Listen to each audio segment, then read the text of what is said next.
That's why I do the 3, 2, 1 whenever Maggie and I do something online. That's smart. Action. Like, hold on, everybody, be quiet. Okay, 3. Everyone, 2, shut the fuck 1. up. We're about to start. Let me focus. No talking. It's muted, but nobody talk. Anyway, please bring us into last time. Oh yeah, so everyone roll a d20 for the question. Oh right. Shit. I already did. Well, aren't you a good student? I'm so good. We get a gold star. Teacher's pet. You get a Nobel Peace Prize. What? Oh, the question this time was, what is most important to your character? Health, wealth, or happiness? So last time,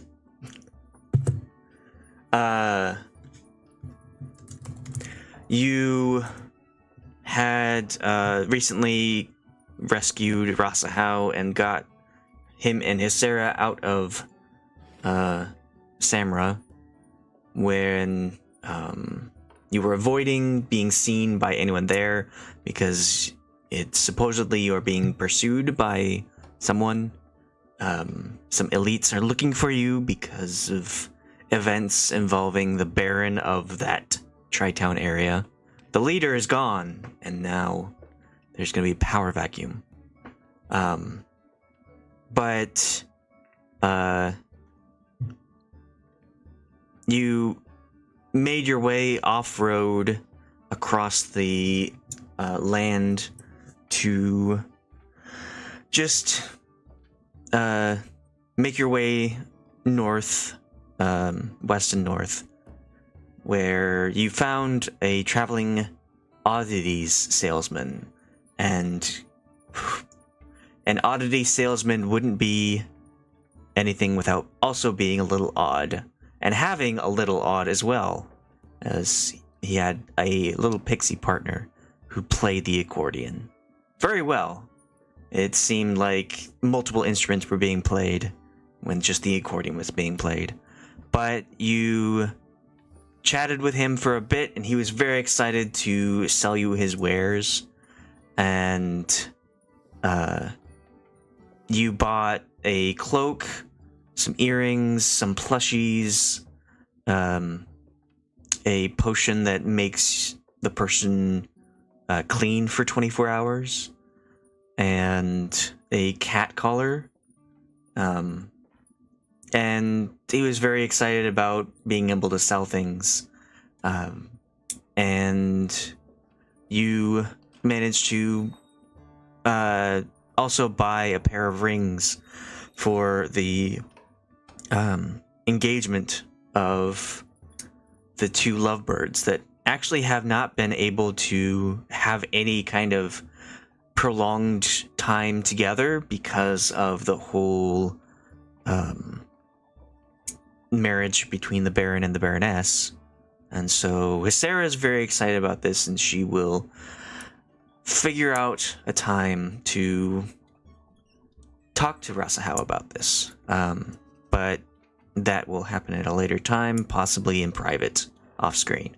But you continued on towards the west part of the bay, and this is where you found in a forest clearing a wagon and campsite that had been ransacked by lizard folk, and Soch went full mom on them and told them off for being terrible lizard folk, for wasting good horse meat, and Mom. drove them away with his matriarchal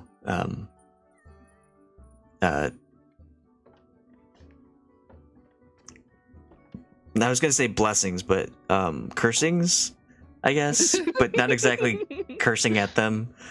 And then you found the owner of the campsite and wagon was a half-orc woman with 3 children inside. They thanked you graciously and said they were camping when they were ambushed by dangerous lizard folk. And you offered to fly them back to their home in Erebar, and you just did a quick zip over, landed in Erebar, and that is where we left off for last time.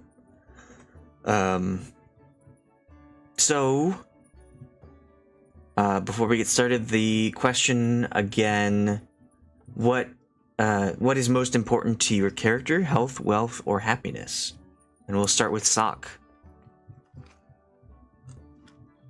So I don't know how to answer this question because health, I mean, it could technically be health. He wants a lot of food. Lots of food all the time. Lots of meat. Like 24/7. Is that considered health or wealth? Like an abundance of food? Or is it because he will never starve? I don't know. That's what he cares about. All right. So none of the options, just food. Well, again, it's like that's what is most important to your character. Food. Health, wealth, you put that where you want, but that's his number one priority. That's every lizard folk's number one priority. Food. Like, maybe that falls under health because you don't need to be wealthy to find food. Like find an abundance of food. Yeah, all right. There we go. Next up is Tahpa.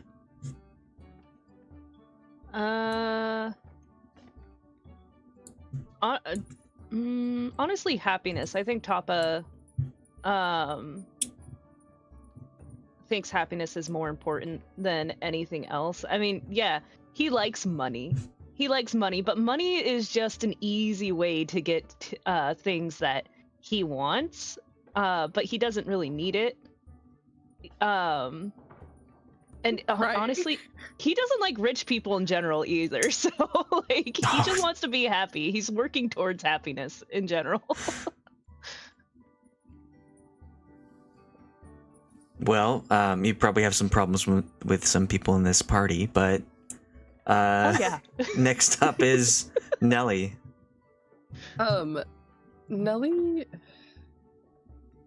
Nellie probably wants happiness the most that she would think, like on the surface, but I think she values health.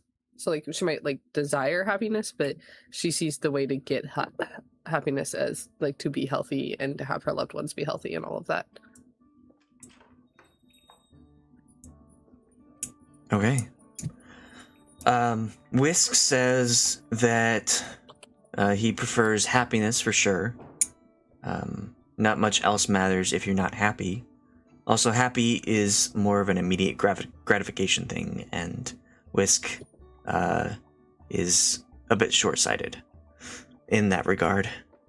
And then Hyscera would actually, being in a position of plenty of health and wealth, she prefers happiness, because even if you have those two, it doesn't mean you're happy.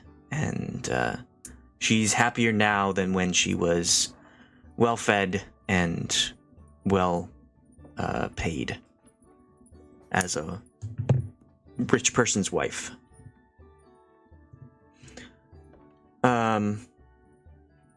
Okay, so we are in Erebar.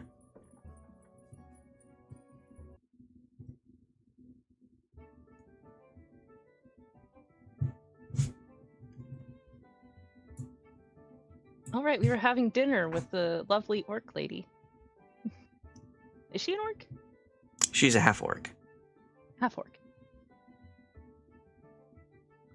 Can you guys hear me obnoxiously typing behind the microphone? No. No. Okay, good. I think Discord is cutting out a lot of the background noise. Okay, good.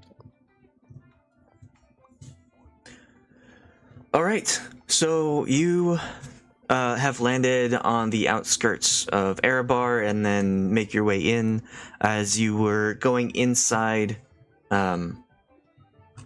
the half-orc Glauthul has offered her home to you for at least for dinner, and just as a thanks, because they don't have much, but they can say thank you by at least feeding you. Hey, there's the food aspect. Okay, so you enter the city of Erebar. It is a fairly large port town, so there's a lot of exotic trading, a lot of things coming in and out. There's a lot of fishing and all that going on here. And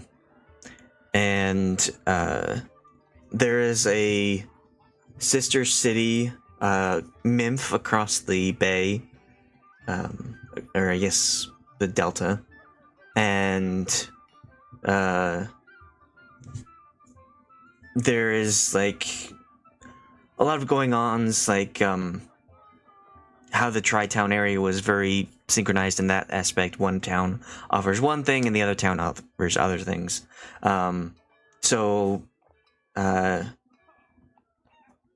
You enter this town, and as you're going around, this like probably late afternoon, early evening at this point, so people are pretty busy still with their work day. A lot of hustle and bustle in town, a lot of wagons going in and out of Erebar around you, and as you're kind of like making your way deeper in town, both Soch and Nellie, you kind of notice the people in here are like giving you glances and staring a bit longer than you might have experienced in previous places. And as you're kind of like looking around the town and people are making glances at you and kind of look like they're gesturing or like talking to each other but looking over at you kind of thing, you also notice that like as you're walking, there's like a couple guards that just are keeping a good distance behind you, but it seems like they're following you. And Soch and Nellie, you notice this because you have the highest passive insight. Awesome. Ooh, we definitely forgot about our appearance. Wow, that was quick. Tahpa's just chilling. We should really get some disguises. I guess the cloak wasn't enough. I kind of forgot that the Phoenix's influence was more than that area. Huh? What are you guys talking about? I think we're being recognized. Oh. Are you sure? No. I don't, but I just noticed that the guards are looking at us.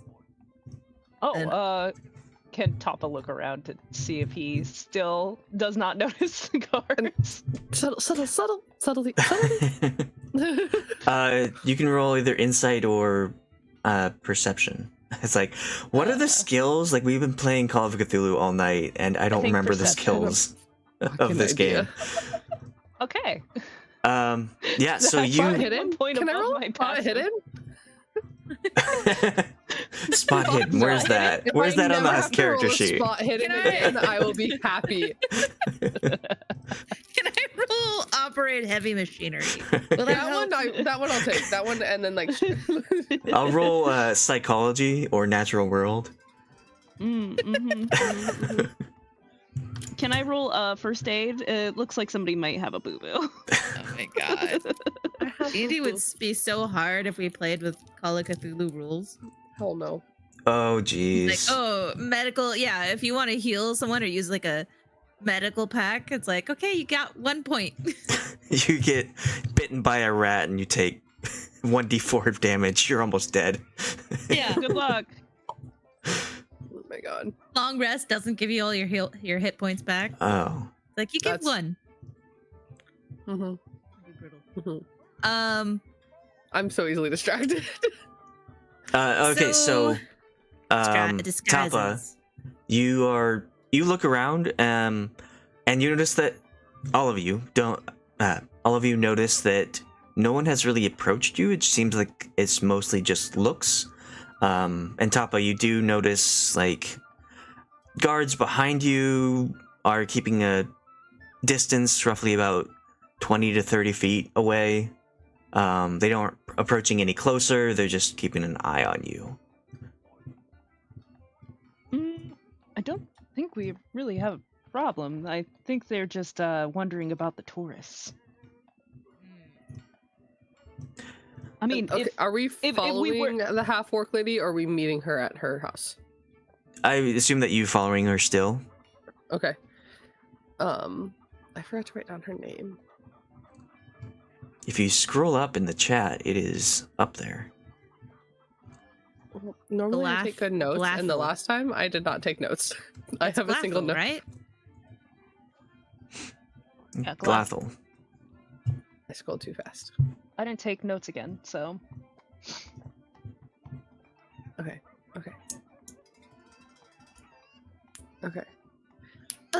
Hey, Glathel. No. Thank you so much for inviting us again. This is just really kind of you. I was just curious if you could tell me more about Arabar. Like, do you guys have like a big tourist scene or anything like that? Are you looking for a place to go? The things to see? Maybe. I don't know if we're gonna stick around in town for very long, but I was. If we are, it's always good to keep an eye out. I just was curious, like, is there like a big draw to the area, or it's also just nice to learn about people's home from themselves. Arabar, big town. Lots of people come in and out. It is a big fishing site. I work for docks unloading cargo.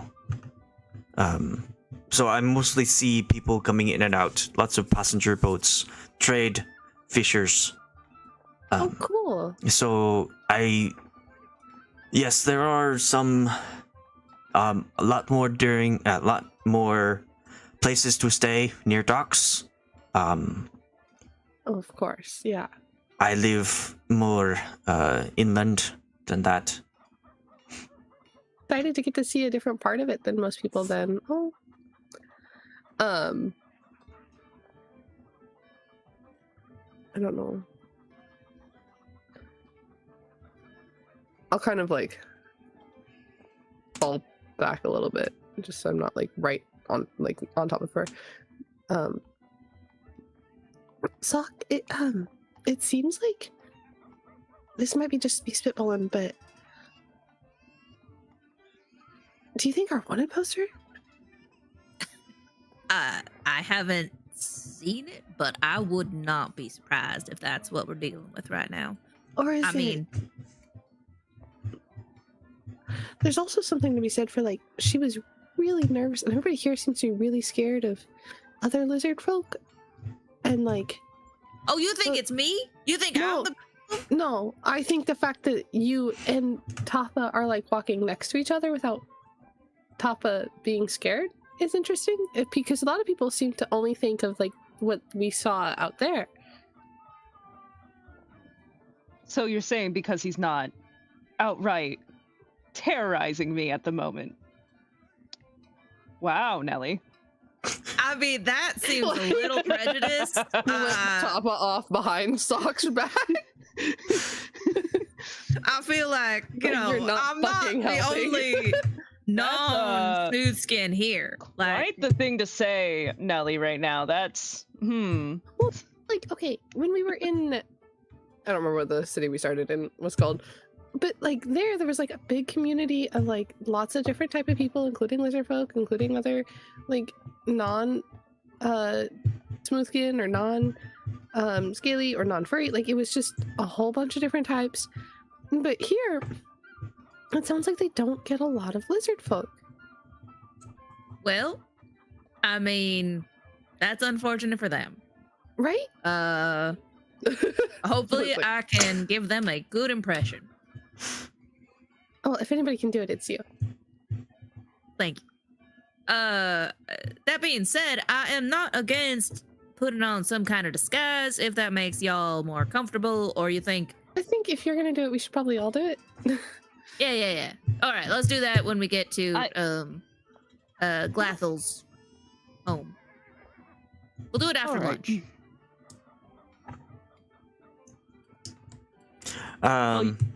So You guys can put on disguises if you want. I'm not putting any. Really? You're not? You're not gonna do it? I don't think there's any posters with my face on it. I'm pretty sure there was. Was there not? I'm pretty sure we were all on a poster. I don't know what you're talking about. I feel like you got a lot of wanted posters of you in particular. Point Collect one them out. like cards or something. No, go ahead and point one out. If you find one, Oh, I'm go ahead gonna and let me know. Oh, okay, I will. Will you want to bet the money? Right. I feel like this has devolved. You want to bet money when I'm holding on to your money? Yeah. I feel like this has devolved. what do you mean by devolved? Are you saying that I'm not as evolved as you? Whoa, Yeah, whoa, that's supposed to be What does Nelly. that mean? When you say we can't bet because we're like different I creatures was or talking something? about the tone. Maybe? Oh, my skin tone. Okay. Our tone is devolved. Okay. So you're saying we're not as educated? You think we can't speak good? Is that what you're saying? The whole time Tahpa's just giving Nelly a shit-eating grin. I'm trying to find a gif of the guy that's going like, okay, like between the two people with his hands up. I can't find it. We're just bickering the entire walk. Soch is looking for wanted posters. He's kind of trying to be observant of that. I'm gonna win this bet now. Yeah. I will find one. This bet that we didn't even fully make. I could totally see Tahpa being like, yeah, sure. Oh, you won. And then just paying Soch with his own money. Yeah. Here you go. Pulls out the money out of the bag and be like, here, I'm dropping it in your bag. Yeah. Soch, you can roll perception if you're like just looking for those. Okie dokie. And we'll give that like a general perception the entire time you're here. So you'll be able to keep That's that a at 26. Okay. I'm so And good at perceiving. Glauthel You're is so good. like trying to keep an eye on both her children and these children that are arguing. And so she's just kind of like, I need to go home.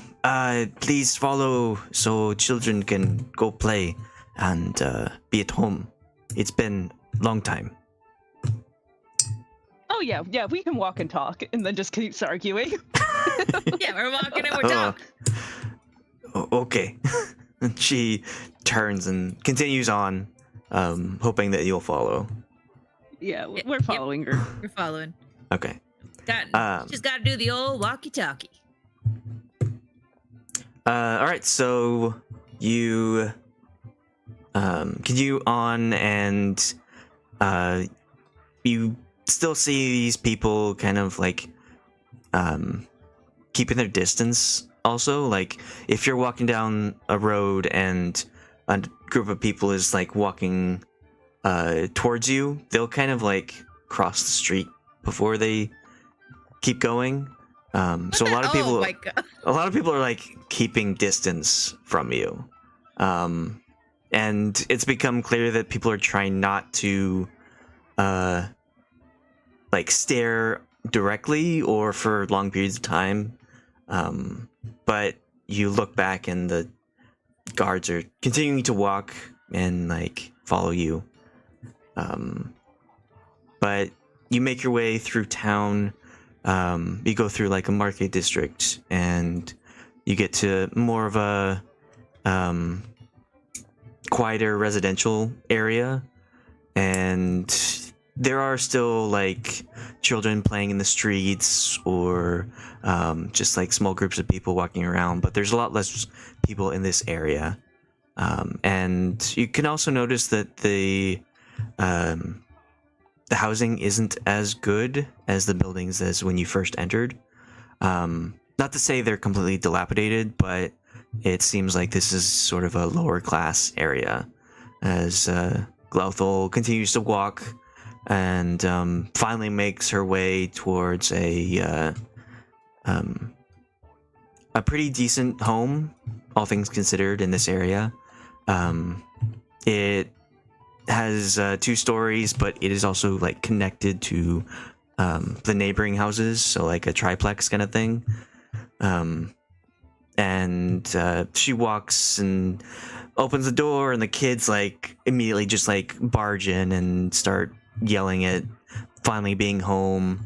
You can't understand their language because they're speaking Orcish, but you can understand the tone of them happy of finally being home and in their own safe space. But Glauthel walks in, and you follow her in, and she's kind of like starts picking up the slight mess in here, and she says, sorry, was not expecting visitors. It won't take long. I will start dinner soon. Is there anything we can do to help? No. Can you cook? I can. I can also help. I can hang out with the kids. Okay, yeah. So Rassaahao is having difficulty like getting into this house. I thought he could adjust his size. Was he that size? His massive size? Is that why Even everybody's when been we're- staring That's at why us? Staring at us. Completely ignored the genie. Well, he had been big, so yeah, he can adjust his size, but like it's still like, oh, okay. And then he gets a little smaller. Like he is able to also cast disguise self, but he doesn't want to do it in public because, you know, magic in public is, especially with the attention that you got. So he waited until you were in this small residential area before he was able to do that more discreetly. But yeah, he was able to like get inside, and Hyscera will like start cleaning up a bit. Whisk will help her with that. And Rassaahao is still a little big for this area, even if he's smaller than he normally is. So he just kind of like stands awkwardly and like looks at all the decorations that Glauthel has in her home. Yeah, Glauthel will finish the little bit of cleaning. There's still more to do, but she will like take those who said they can cook and to a small kitchen area. There's like one like small island for like large enough for one person to prepare food. There's also like a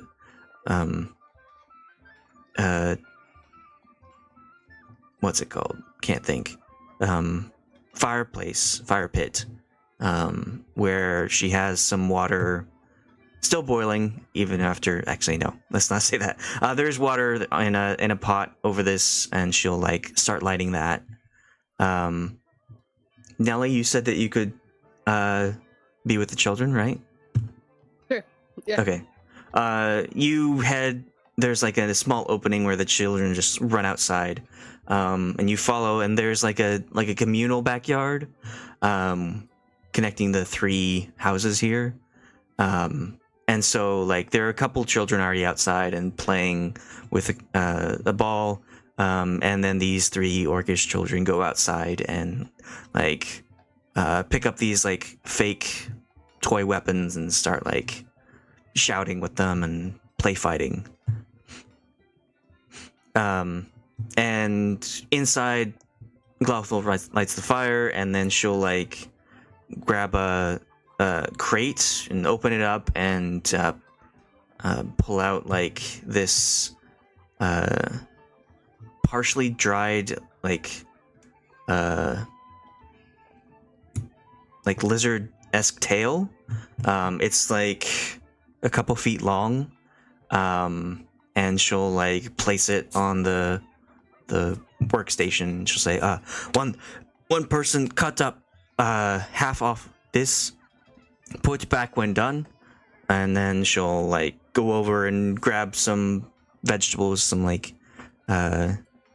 root veg and tubers and stuff like that, and place it on the next to the stove area and say, someone else cup these up. I think we have stew. We can have something, feed everyone. I will go get water for pot. And so she grabs the large pot and heads out the front door. You take the meat and I'll take the veg. Okay, yeah, that sounds good. All right.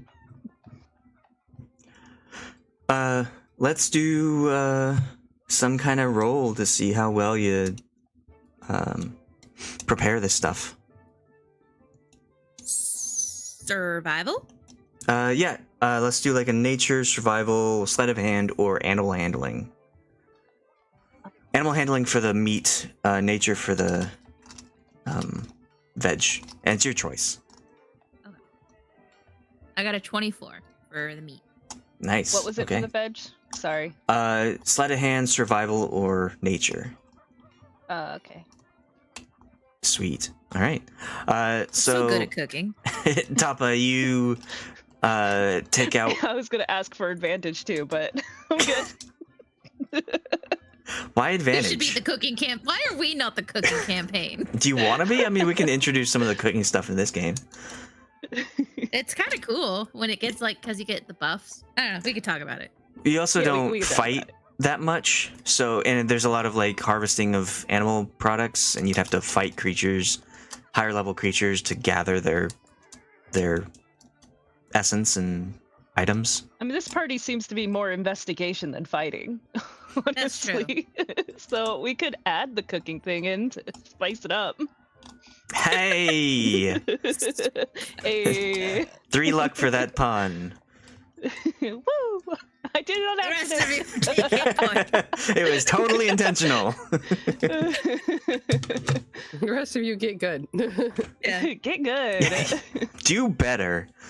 I want to see more puns out there, team. Come on. You really gotta up those numbers. I want puns We on don't my have the desk. funny one here. We need more. I want puns on my desk. I want puns of Spider-Man on my desk.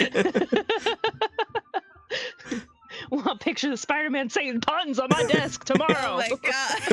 I want spider puns on my desk.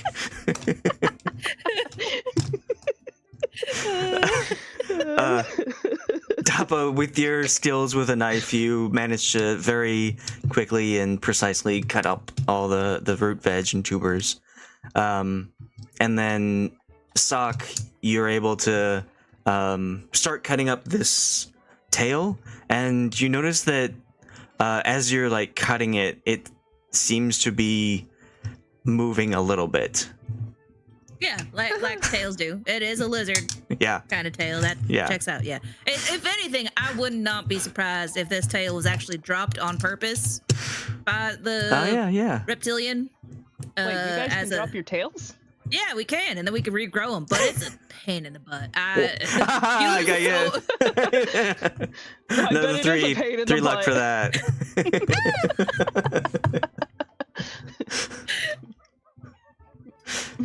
Where'd you get so good at doing this? I didn't think you would be the cooking type. Oh yeah, no, I did God, I think it was like what, 4 years? And I worked at a tavern for 4 years when I was going to school during my college days. Oh, Yeah, I was a sous chef, oh, well, no wonder you played the part so well. right? My whole thing when I went to school was to just learn about dragons, but also I ended up discovering that well, us lizard folk, we don't really think about taste. We just kind of think about the sustenance. We just eat it because I don't know. There's like some kind of lizard brain thing going on, you know, where it's like, oh, that thing's dead. I gotta eat that, or Wait, that thing but- moved. I gotta eat that. When we first met that town, you guys had a lot of spicy food. Do you guys? Yeah. Is that because of the taste thing? That is, it is. And we don't have a lot of, I hear you guys talk about like flavors and things like sweet, and salty. Don't really know what that is. But we can taste, how do you want to call it? I guess you could call it like an umami, but it's like when we put a lot of peppers in something. That's the flavor that we can taste. It's spicy. We know it's spicy, but I don't think it's the same kind of spicy that you guys feel when you eat the So- same kind of peppers. It doesn't quite cause you pain, but you still taste the taste of it. Yeah, we still enjoy it. We don't feel the pain necessarily. Or maybe That we do, explains and that's so what we much like. about the cuisine back at the other town. I just thought you guys really liked spicy food. Just like maybe you guys just had naturally spicy foods in the area, and that's why you had it. No, it's actually a recent development in lizard folk culture. I went to school and started learning how to cook because I wanted to bring flavor. I wanted to bring taste. That kind of joyful experience y'all have with food. But us lizard Mhm. folk don't really think about that. We wake up in the morning, the first thing is find something to eat. We don't think about how it tastes. But I really want us lizard folk to start thinking about why we're eating it and how it tastes. How does it make us feel? Because I watched some of y'all, I watched my classmates in college, they would eat something and they just looked so happy. And I'm a little envious of that. So, you know, flavor is still a new concept, but we understand spice. And that's kind of what we have started attributing to that joy of eating. Not necessarily out of necessity, but out of purpose, enjoyment. Yeah. Yeah, that's pretty admirable. Thank you. One of my favorite things to is when if I cook something well, having to see people very happy about it, and you know, I think that's really good that you're trying to bring that to your people. Yeah. I mean, you know, it's one thing to go and eat your cousin, but like, there has to be a reason for it, you know? Like, did it taste good? Was it enjoyable experience? I can't imagine so. Normally it's just because like you're starving. You go into a Mhm. feeding frenzy, but it'd be at least nice to like enjoy the consumption of your brethren. Yeah. I get it's a hard concept to understand. Yeah, you really have to be a lizard folk to truly understand the idea of it. Yeah, no, I understand to however much I can understand different cultural perspectives, I guess. Of course, of course. Do you enjoy eating not meat? Well, it's not really a choice. I think if it's prepared well enough, it is very good. Like there's I don't think I can get the same savory flavors that you guys talk about with meat. But yeah, I'd say that I enjoy what I eat. Being able to mess around with the spices and get those deep flavors out of him. Yeah, spices. Woo. And Soch actually pulls out a small box. Let me see what it's called. It's the Hayward's handy spice pouch. I guess it's a pouch. But Soch actually pulls out a small pouch from his bag of holding. And he says, like, spices really can make or break a dish. But I feel like it's always important to at least add a little bit of spice to everything.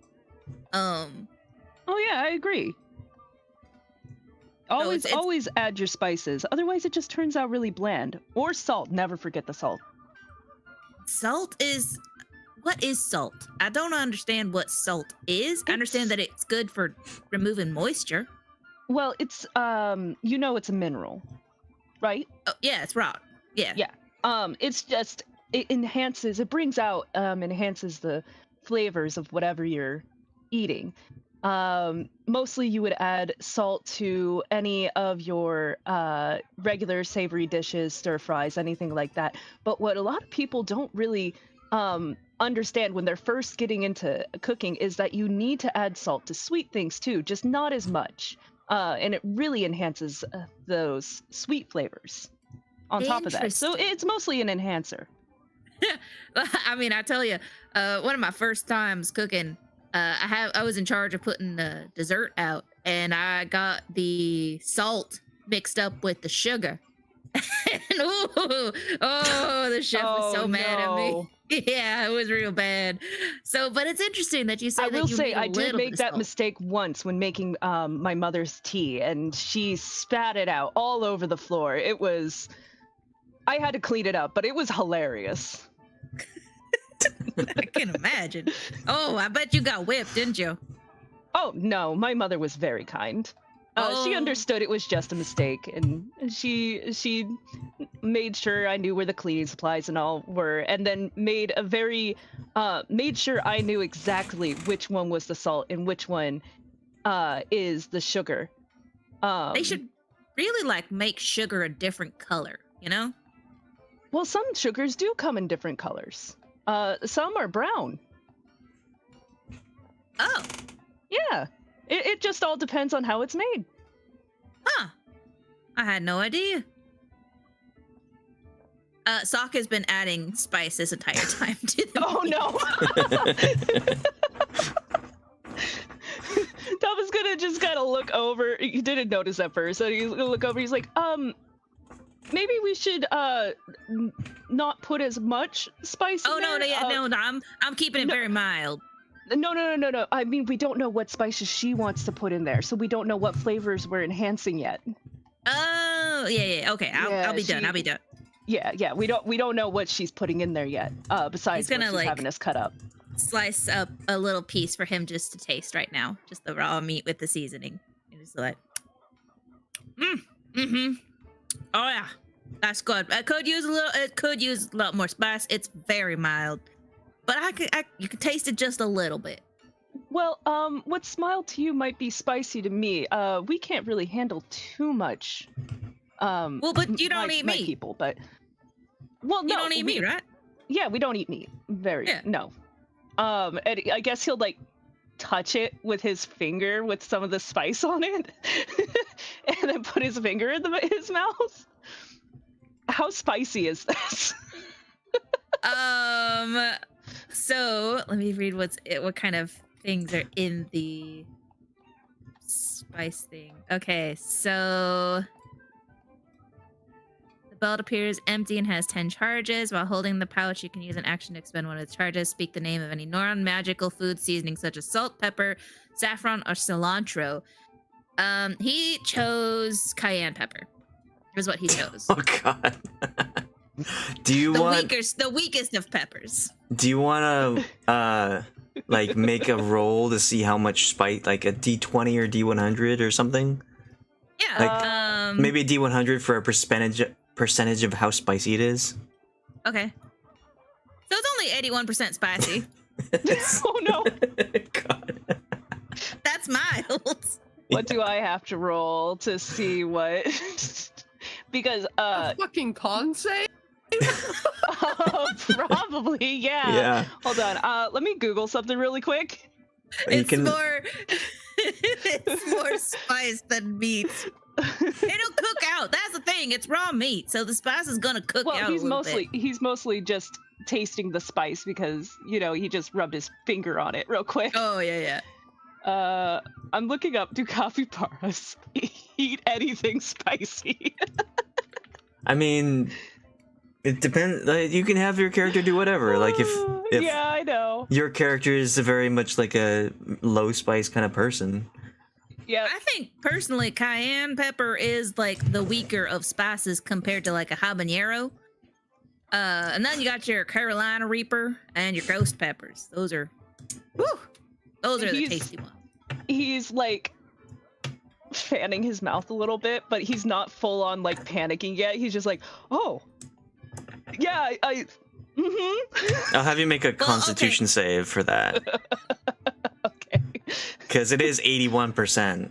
It is 81%. Where's my Constitution? There it is. Did I just hit Constitution? Under saving Drug throws. that produces mayo. There it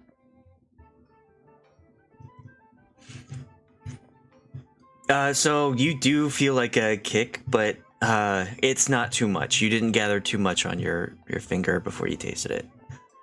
Okay.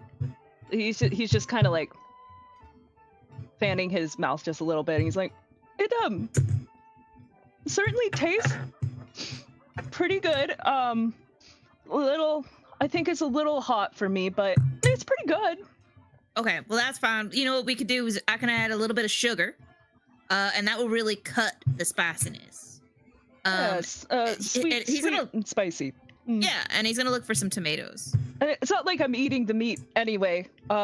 This is all going into a pot, so it should diminish No, with the water. It will. I mean, depending on how we're cooking a stew, right? So I think if we add some tomatoes, a little bit of acidic to help with the heat, a little bit of cream. If we had some milk, I don't know if they can find raptor milk around here.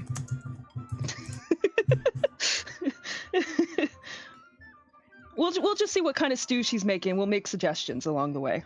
Yeah. Oh, well, I think it'd be good if we just start cooking a dish, for them. We could, yeah, when they get back with the water. Soch is wanting to see what other vegetables are in here. If there's any tomatoes or bell peppers. This is their house, potatoes. though. We need to ask first. He's like, yeah, Soch is He's not just gonna opening ask. cupboards. Yeah. No, Soch doesn't ask. He's the king. And kings don't ask, they tell. I'm the we crown don't- prince. We don't know their ask. culture. We don't want to get kicked out of the house. So you are looking. They don't really have any kind of fresh vegetables. They're not vegetables, fresh fruit. So a lot more hardier, long-lasting vegetables. Potatoes, onion, tubers, onion will be and good. yeah, stuff like that. Is there any sweet potatoes? No. Is there any sugar? We don't have luck rolls in here. Odd or even. Odd. Yes, you do find a little bit of sugar Got in a satchel. 97 grams of sugar. Perfect. All right, and he'll start sprinkling some of the sugar, just a little bit of it, on the meat as well, and just kind of making a rub of the meat. And then he's gonna start chopping up some onions to add to the stew. All right, so as you're kind of like getting more things out, Glauthil comes back through the front door and looks like she has the pot of water over her shoulder, like holding it like that, and then she's carrying this a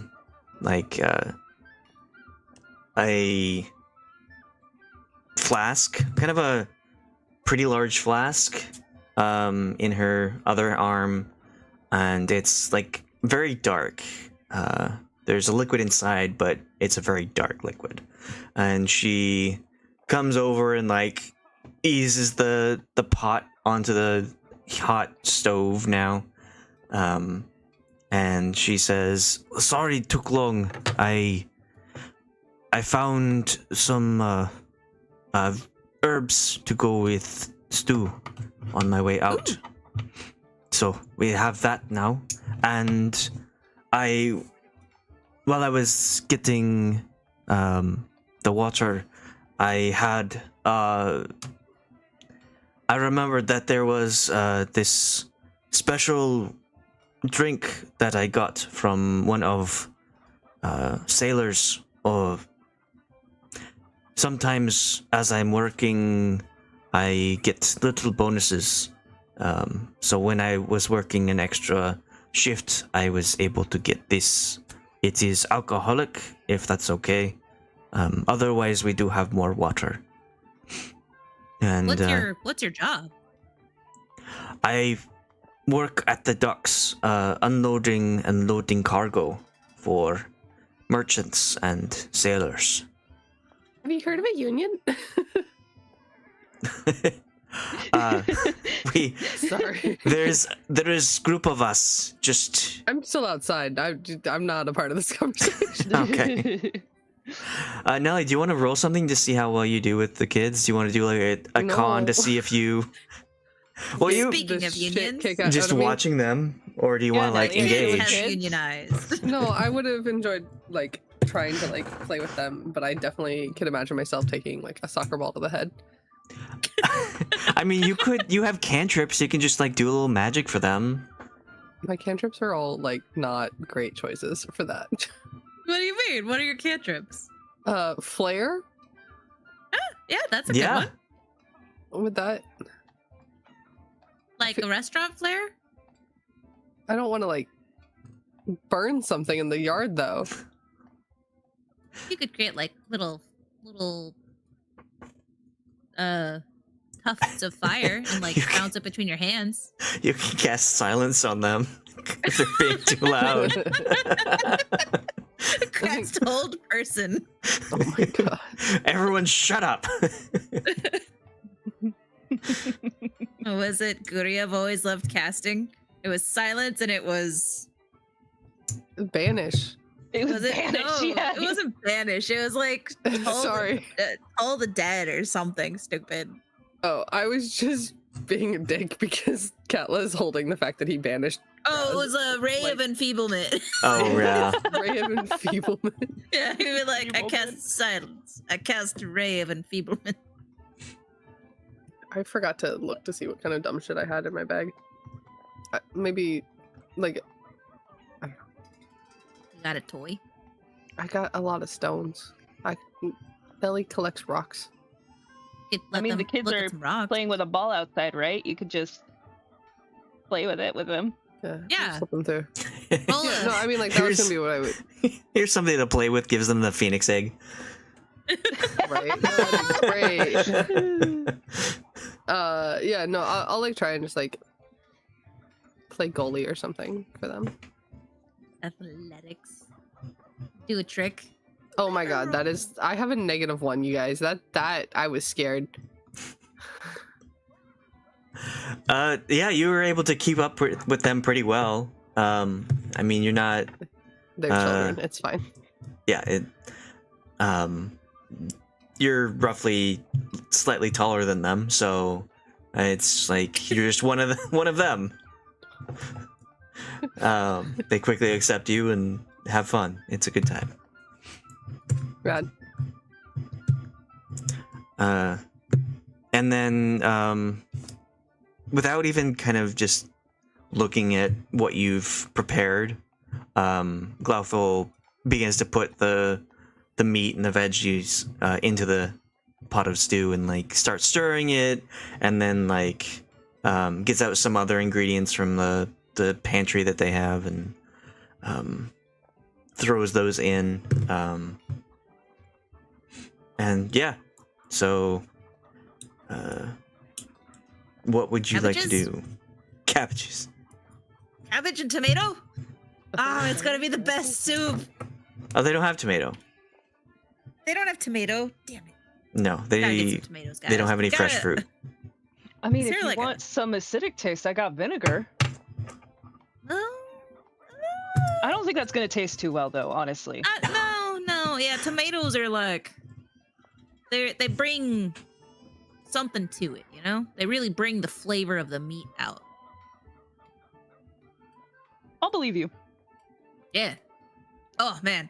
A tomato, cabbage, onion, like a For the last time, beef there's no tomato. paste, and then a meat.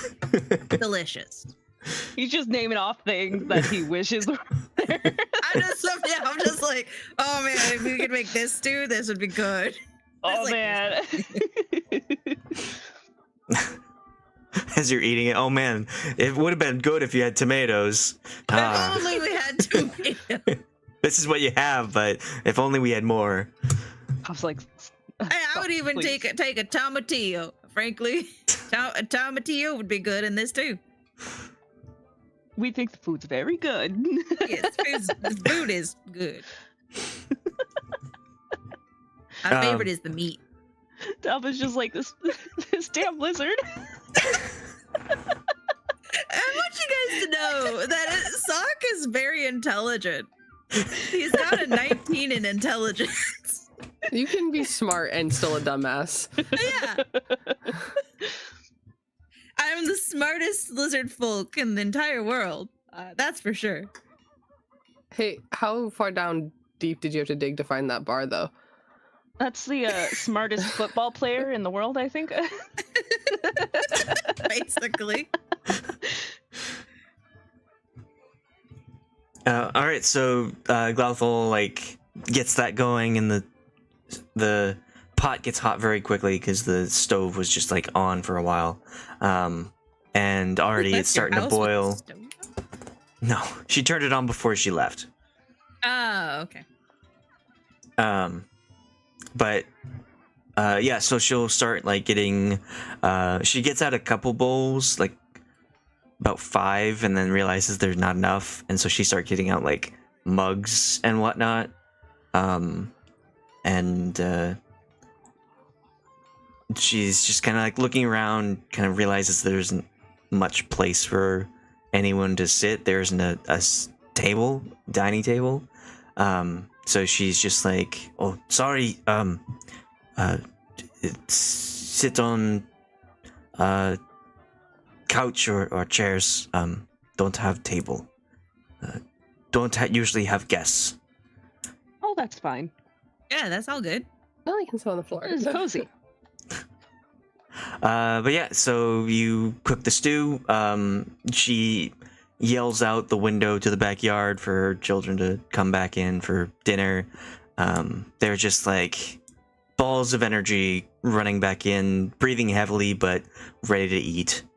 And yeah, so you would enjoy this meal with those really good cooking rolls we had before. This is actually a really good meal. And it actually has been a little bit of time since you've had something this good.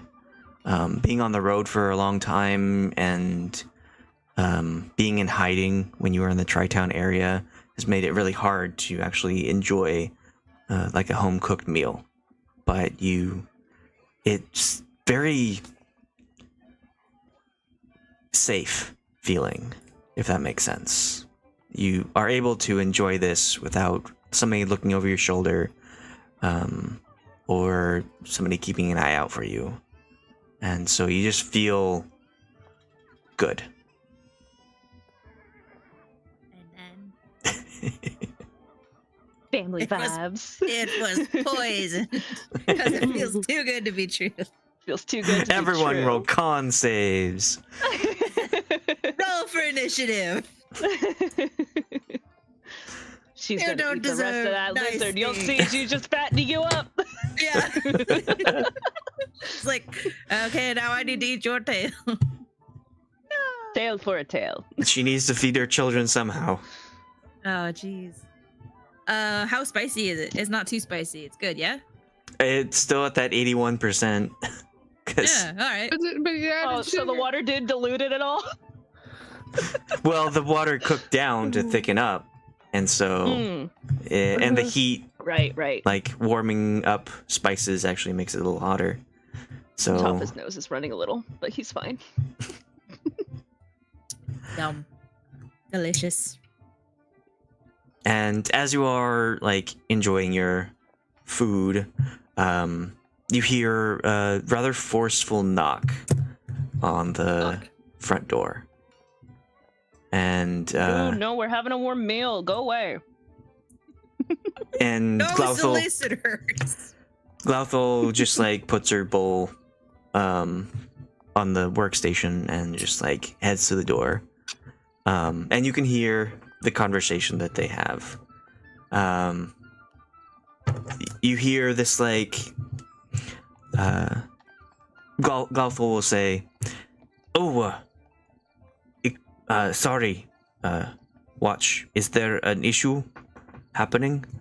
And the person outside will say, "Oh yes, we have seen that you are having some people over that match a description that are making some people uncomfortable." And she says, "Oh, uncomfortable how? We just got into town. My family was out for a week. Was there something that happened?" And the person outside said, "Well, there's someone amongst you that looks a bit different, if you know what I mean. We've had some recent attacks from the local, natives. Weren't too happy about fishing in certain parts, and so they have retaliated. And unfortunately, one of your guests appears to be similar in appearance to them." And she says, I don't know what that means.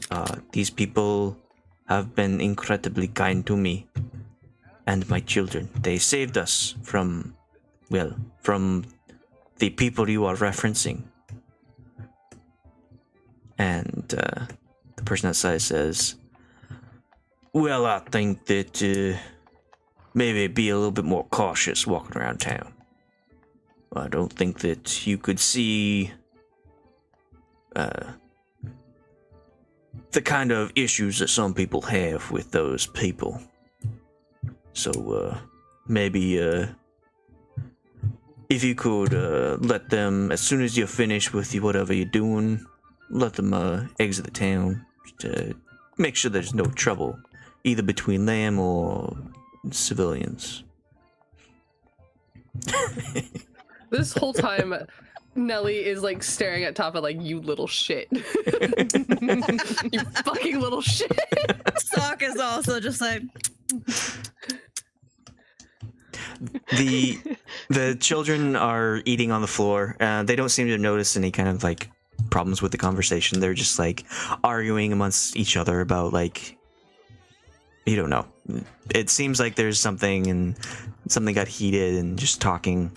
But they don't seem to pay attention to the conversation happening. And Glauthel will say, "Yes, guard. I will let them know that some people are not wanting them here. But thank you for your concern. If there's any issues, we will let you know. But please leave us and allow us to have our measly dinner in peace." And they say, "Well, apologies. We will keep an eye out. Have a good evening."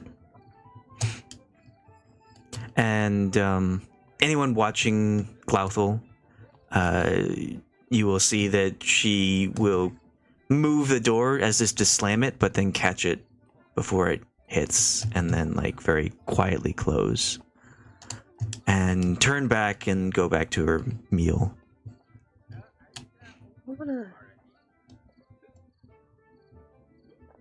I wanna try and like leave some gold pieces behind when we leave. Tahpa will whisper back to Soch and be like, by the way, I don't think there's any Cappy in the area. No, that's what I'm saying. You're causing problems. You freaked them out. No, they said inhabitants around here. There's no Cappies. You sure about that?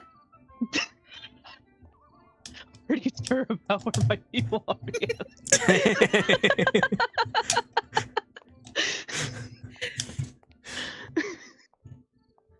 Wonder why one of us, they can't be freaked out about the cat. No, Whisk. Whisk is cute, and fluffy, delicious. You're right. How many of cats do we see walking around? If only How many cats did there we was see? somebody in the group that looked a lot like, some people we just saved others from. In the market area, you probably saw a few cats, but in this part of town, you probably see fewer. Maybe like mangy cats for like rat catchers, but not as many as you'd see like near the ports, like trying to steal fish and whatnot. I mean, I didn't see too many cats. I mean, I saw a few, but nothing you'd really want to consume or be scared of. Rassaahao will, standing up and eating his food, will kind of like clear his throat and say, I apologize for making a scene. Rassaahao, I don't think. I am Sarah, aware that I am larger and more noticeable. Dude, you can make yourself a little smaller, but I mean, like, you're not scary. Rassaahao, I don't think it's you, Rassaahao. And Gluff, she will say, it's okay. There are some people who dislike outsiders, and there are issues sometimes. I have experienced such occasionally, just because, well, she gestures to herself. It happens, but nothing this neighborhood can't handle. Thank you for your concern. And Rassaahao will be like, I know there aren't a lot of me, there aren't a lot of me who walk around just towns. We belong on different planes, not even in Faerun. So, I will disguise myself before we leave so that we won't draw any more attention to you. I think maybe we should all do some disguises before we leave. Yeah, that might be a little helpful. I mean, I got a Some cloak. of us. I thought that's what we were doing. That's why I just think a I'm little not more. the problem. So I got a cloak. I wore it. Right. Y'all didn't do anything. Well, I don't particularly need to do anything, I don't think. Okay, anyway, so I think if we all disguise ourselves just in case, that might be a good idea. Like, how so? Like, more disguise? Yeah, Or, like maybe, like, not recognizable at all disguised? I mean, I could put some glasses on, maybe. Cool. Hyscera, can you help? No, I like the glasses idea. I'm sure that'll work. Yeah. I mean, are we gonna try and make him look like he has, like, skin? Me? Or Rassaahao? Is that even something we can, like, The one without do any skin. of us have disguise? Well, I don't know if Rassaahao has skin. He's very watery and wet. I mean, so I don't know technically, if we that's all have skin. Yeah, like. Okay, I think we'll be this fine. has We can skin. get out of town without it. It's okay. We'll be fine. That's like where the phrase "you can skin a cat," right? Like Whisk clearly has skin. I can just picture Whisk's reaction to that statement. What? I feel like Whisk is now hiding behind someone else. Probably. This is like, God damn this lizard. How dare you say something about our friend? I'm just saying, like, we all have skin. I know Whisk is fluffy and soft, but They have skin. Nellie has skin. We all have skin. I don't know about Rassaahao. Is that skin? I don't know the anatomy of things. When you say skin a cat kind of thing, Whisk will like do some things with his hands, and the fire in the stove area will like get brighter and change into like a deep red color. Nice, great, awesome. Because he cast Why is the fire green? control flames. Normally it's just like a brown, but why'd it go green? That's weird. Anyways, it's not.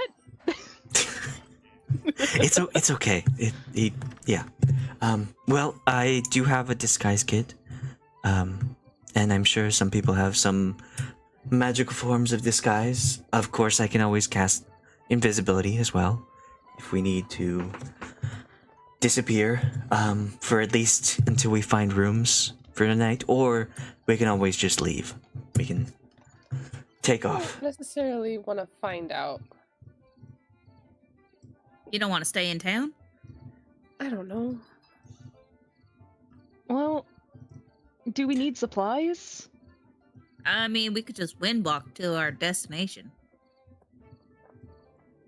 True. We have one more of those today, don't we?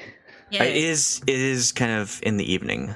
The sun has gone down and the skies are like deep pinks and purples. I've never traveled at night before. Yeah, So- I'm not too keen on trying to find a place to stay at night either. I mean, And- deep in the night. Yeah. I guess it isn't like super important because you don't have to do it the entire time, but it will take you like 16 hours to get to Elturel if you would walk from here. Interesting. So I think that means we will have to take a pit stop because I can do wind walk for 8 hours. Yeah, when we were looking at the map, we would have had to stop at right before the mountains. Yeah. Otherwise, we'd be Um, sleeping on the mountains. You have a map? Do you have a map? Where's the map? I need a map. I don't have the map. Excellent. I'm the map. All right, so we're here, and 8 hours. Oh God, we calculated this out. I wish we took notes. Let's see here. We would have had to stop around here. Yeah, Has so a it's like flying speed of 300 feet and has resistance 300 feet. so in the flying time speed. it takes you for the whole spell to the duration of the spell, you can go about 545 miles. 500. So we could stop in Rassaahao, or we could stop in like kind of a area and camp in the woods. I don't remember where we're supposed to head. We're supposed to head to Elturel, right? Yes, there it is. So 545. Be like right there. Giant's Plain, the edge of the mountains. Or we can we stop could- early. we could stop early and we could stop in Rassaahao. Try to find an inn. Yeah. We could also go to Assam. That sounds like a place. There's also Ormet. Where Hyscera's kids were at one point. Yeah, that's the farm place that you did. We could always go back to Assam. Let's No, I'm just sure go they'll there gladly and take us in. start a farm. And we could go on the Stop wet, playing. the wet river, see how they're doing with the water and all that. True, we could. We. I'm sure they'd be happy to house us with all the help that we've given them. Yeah, we really set them up a beautiful farming situation underground. Mm-hmm. We could go to the Wet Woods. We could go to the Shining Plains. We could go to Cirque. We could go to Ormath.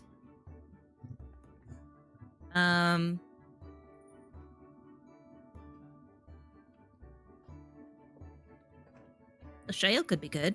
I don't know. My only concern with going to Assam would be that people might look for us there and it would draw more attention to the town. That's true. That's true. Mm-hmm. So I think Lashale makes sense. Okay. Well, let's after dinner then, we'll just kind of windwalk out of here. Got the fire there, that green fire. I mean, I think I can still use it if it's green.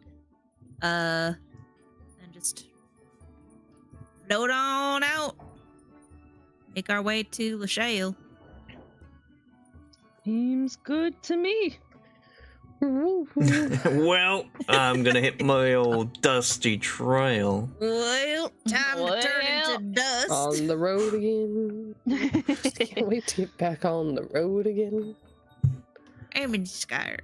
Ooh, Perskull. That sounds like a cool place. There was like areas Does around anybody here. know anything about any of these towns? No. I know that. Can I roll a history check? Oh yeah, can I roll? Do we know anything about Lashale? Well, I mean, you were in Ormath for a short time when you dropped off the elderly people. Oh my god, you're right. Roll an IRL history check. Yeah, that's right, because that's how we got to Assam. Yeah. We had crossed the deep wing. Oh yeah. I forgot Because about we were that. like trying to travel this way, right? I think this they is the didn't mountain like pass? us in Ormath Or either. this is the mountain pass. Yeah, They that didn't one. like us in Ormath? No, they liked us in Ormath. There was that really cool shopkeeper. He gave me the coat. And the, No, that he sold was- you guys the ring. That was down south, in Ridovan, because you needed the coat to go over the mountains. Oh, Yeah. over the Snowflake Mountains. Yeah. Right. For some reason, I thought it was over here. We did some Yeah, research while we were in Ormath, and then I didn't take any other notes on Ormath itself. I don't think we were there long. I forgot entirely that we did this research on archdevils. Cool. What? We researched archdevils? Cool. Maybe I should make a habit to reread my notes. I mean, who reads their notes? As long as you take them. Who even makes notes? See, okay, you say that, but I genuinely got through college just taking notes. I never read them. Well, I mean, they say that the act of writing the information down actually retains. It's like 30% more likely to retain in your memory. 30%, that's a made up Flying by that 30%. percentage, but I know it's like, Yeah. there's studies about it. Of like, if you write it down, that is going to improve your memory of it. Oh, Levistus was the old couple, the cult that was trying to recruit the old couple. Okay. Yeah, That's why. Levistus Okay, was okay. the archdevil of That's Yeah, why. okay. of the one of the layers of hell, Yeah. and they were just mostly talking about- naked. We're just talking about this. I'm like, oh, it's right. You remember the cult, the naked cult that was trying to like take the elderly couple that we saved in the mountains? We dropped them off at Ormath. Like Ormath is near there, near close to Lashale. I mean, Oh, the, cool. It was Weird. weird that we don't want to go back to. The cult? No, the place where you bought your ring of warming. Oh, why wouldn't we? Tahpa said some stuff to the shopkeep. We don't want to go back. Oh no, I could still talk to the shopkeep. You could. Great lying without lying there, Tahpa. Mm-hmm. Anyway, Also, you don't have to go to a town. You could just camp somewhere. Yeah, we could just camp. That's fair. We could just go camp like at the edge of the Giants Run Mountains.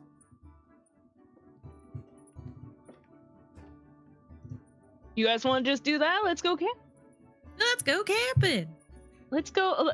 Let's make sure we're close by the water. Okay. Yeah, So, for Rassaahao. Right there. Yeah, for Rassaahao. All right. We'll be like right there. I forgot you need water too. Otherwise, he gets cranky. Hey, like me.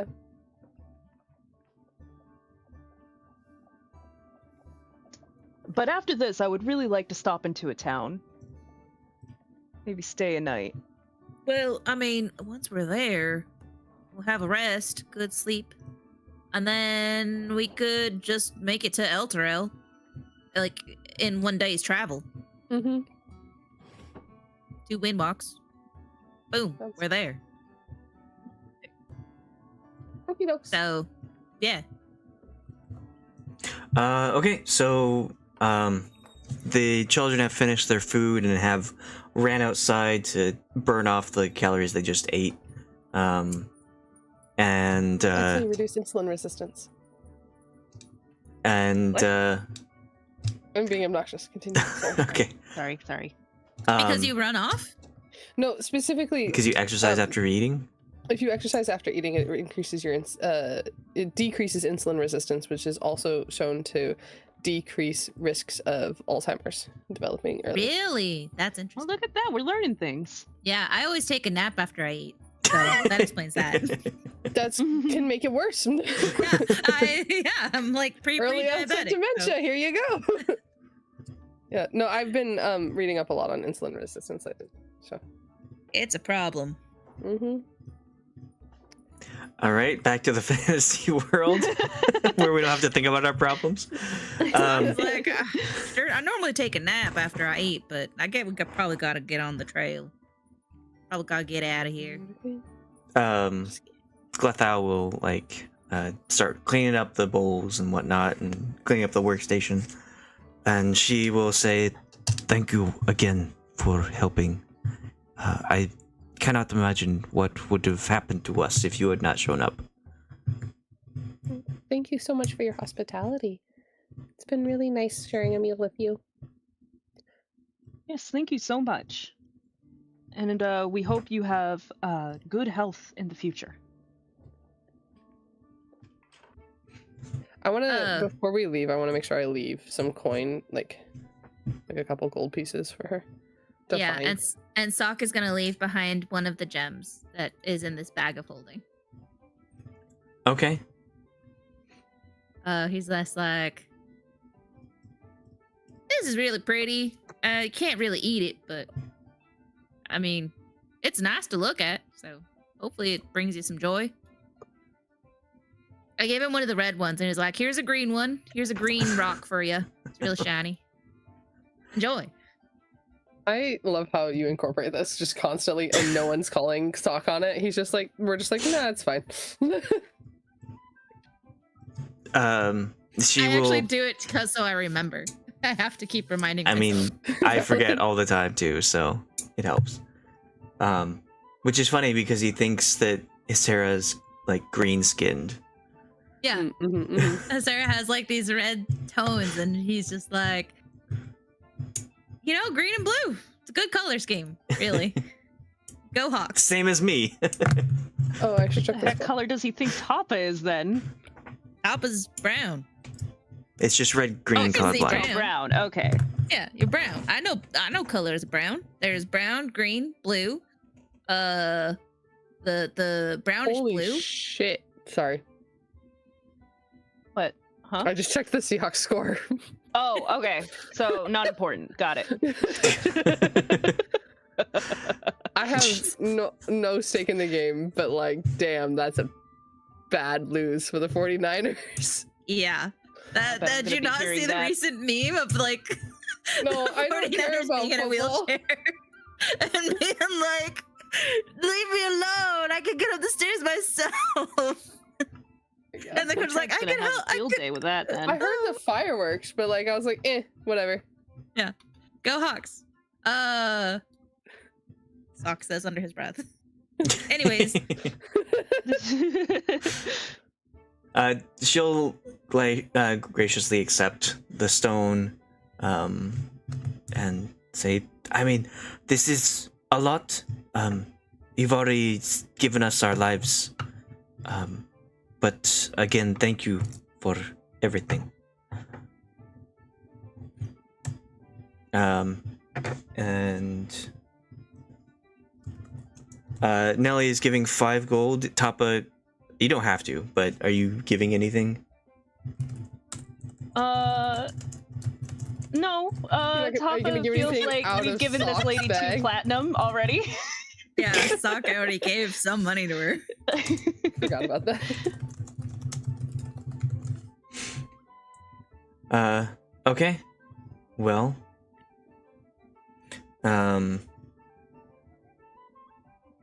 So yeah, you head out. And it is getting dark. You can start to hear the sound of other families in the neighborhood being home and being active with their meals and winding down before nap time, sleep time. And then you cast Windwalk, so you're gonna head out. Let's go. Yep. Fly a kite. Okay. And you said at the base of the Giant's Run's mountains? Wait, before we Yeah. go, Sock, don't forget to touch a tree. Oh yeah. He goes, runs out, touches it, the biggest tree he can see. Go outside and touch grass. Basically, yeah. I'll Okay. be back. Question: does palm tree count as a tree in this world for the purposes of the spell? Because it is technically a grass. Well, all Palm trees tree? are technically a grass. Not all trees. I think it's palm trees, right? I think they're fine. I don't want to go into Caveat, like I super specifics about have trees. ADHD and it's unmedicated. Heyo. Really, I couldn't tell. Anyway, let's go fly a kite. Okay. So you touch tree and then come back and turn everyone into their gaseous forms and zoom on out of this incredibly racist town. Wee. And it is dark, but basically you can just choose a direction and go. There isn't anything really. There are some mountains that you have to go over, but you picked a pretty straightforward area just to fly in that direction. And after some time, your full flight, you are now departing in the Giant's Run Mountains. Oh, it's so pretty. Oh. Wow, I want to go here in real life. Those are some good-looking mountains. Good-looking I'm gonna roll down the hill. river lake.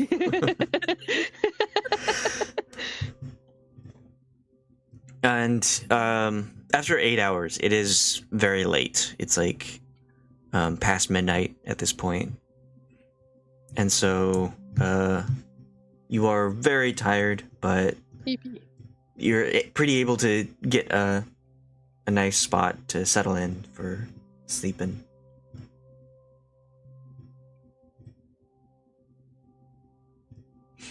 And I'll go to sleep. you just take a long rest. We're using the tiny hut. Oh yeah, I assumed so. Sorry, I can click on it again if you would like me to. No, you don't No. need to. I know what it does. Okay. But Oh, yeah. I do need to know if you are casting it and stuff like that. Yes, please. Sorry, I thought I said it out loud, but I said it in my head. I will Okay. click it for my own sake. She says a lot of things in her head. Hate me, bitch. Okay, so You find a secure spot and sleep for the evening.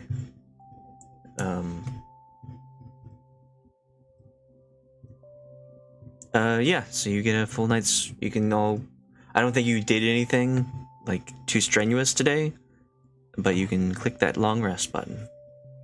Yay! Yay! You wake up the next morning. Again. This is so much better than being in the Baron's crazy ass house dimension thing. Remember the desert? Remember how hot it was? That Never sucked. again. Yeah, have you've no more been exhaustion. We're experiencing free. extreme temperatures. You were really hot in the desert, really cold in the mountains, really hot in the elemental plane of fire. Let's stay here for a while. Let's start a farm. Start a farm, guys. Just retire. house. Not doing anything. The true fantasy of not having to worry about anything. Mm-hmm. I guess I'll start prepping some spells. Yeah, Anyone- so get your spells ready. I like what I have prepped. I'm gonna leave it, but let me look. I guess the night prior, I would ask if anyone needs, like, anything identified. Magically. That's a good idea.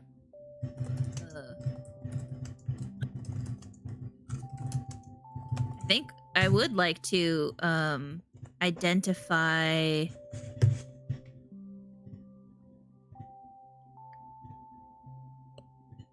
the sword, the Yeah, the Phoenix sword. great sword. Yeah, the sword you found Yeah. that the Baron So dropped. I would have liked to done that the night prior before the long rest. Okay. This is what it is. Oh my god. It's a rocket, Rocket sword. sword? What's a I'm rocket? What's a rocket? It's like a fast rock. What? Oh my god. What is happening? Stop. Roll 20. Stop. He spun.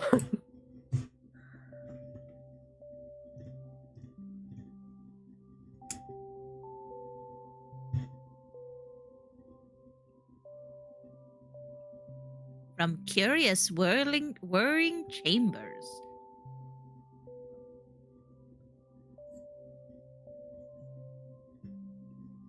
Ten charges and regains 1d6 plus 4 expended charges daily at dawn. Can you wield great swords? Nope. Okay. You can always sell it. Yep. I can wield spears, slings, sickles, darts, daggers, scimitars, quarterstaffs, maces, javelins, clubs, and then it goes into languages. I was gonna be like, Yuan-ti. Wait, that's a language. Yeah, I can wield Yuan-ti. Well, Oh, you yeah. can. You just pick The them pen up, is mightier than the sword. fling them around your head for a little bit. Yeah, I definitely would have to sell it. Or, I don't know, hoard it. Does it emit heat?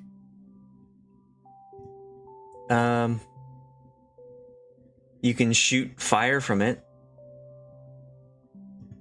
But it doesn't have, like, it's not warm to the touch. It's not cold. I'll say that. Like most swords would be cold to the touch. But it's like, oh, it just kind of feels lukewarm. Yeah. It's not Just- like warm to the touch like that coin was. Right, or the egg. I couldn't make a bed out of this. That's what I'm getting at. Let me get my heating rock out. Pulls out this giant sword. Puts a bunch of leaves on top of it. Curls on it. Well, you do have someone also who can shoot and breathe fire. I forget that I can do that. Fuck. Beast Bond. I cast Beast Bond? When you were freaking out about your roll Oh. 20. That When roll was- 20 was doing stuff. Yeah, without what the permission. hell, roll 20? Why would you cast that?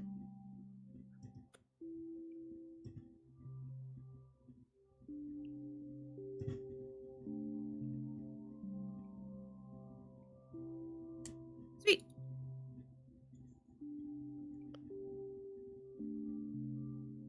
Cool. Okay.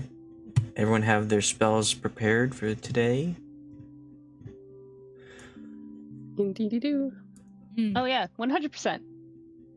All right. Good job, Tahpa. Took no time at all. Firestorm. Would you rather I take Firestorm, Reverse Gravity, or Draconic Transformation? Reverse Gravity sounds cool. It's very cool, but I don't know how often you'll be fighting something. Is that what it's for? Yeah, For it combat? lifts up creatures in an area and then you slam them down. Oh, I thought it was like it changes gravity so you like start going up and then you could like walk on the ceiling. Well, technically, yeah. You don't have to like throw them to the ground. It says if a solid object such as a ceiling is encountered with this fall, falling objects and creatures strike it as if they would during a normal downfall. So you fly up really fast as if you're falling up, and then when it ends, you fall down that same distance, and it's 100 feet high. So That's a crazy spell. yeah, So it That's causes fall damage. that's what Strahd used against you guys in the Curse of Strahd game. I think he ended up killing Hume with that. Yeah. Yeah, he did.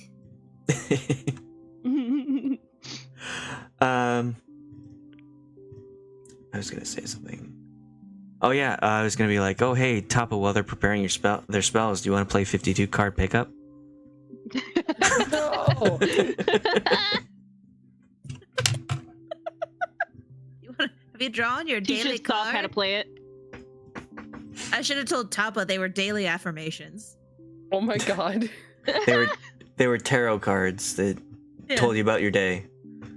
Yeah, they're like fortune cookies. Only good Oh, things can happen. Sure. You can. Okay. Question? Nellie's just like, one of these two idiots is gonna get the other one killed, and I don't even care anymore. Just fucking with each other. Yeah.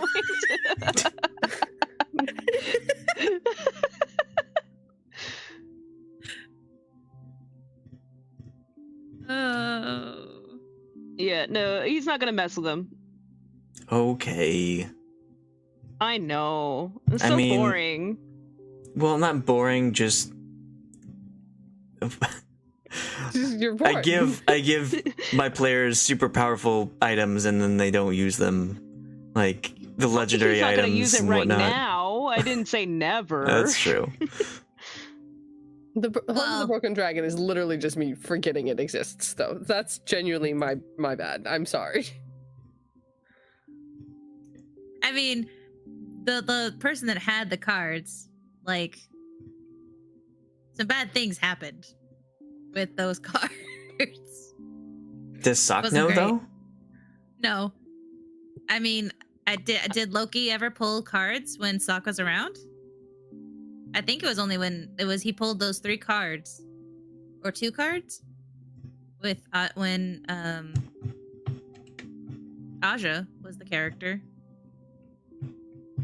Yeah, and he also pulled the cards while he was in the maze, which nobody saw. Yeah.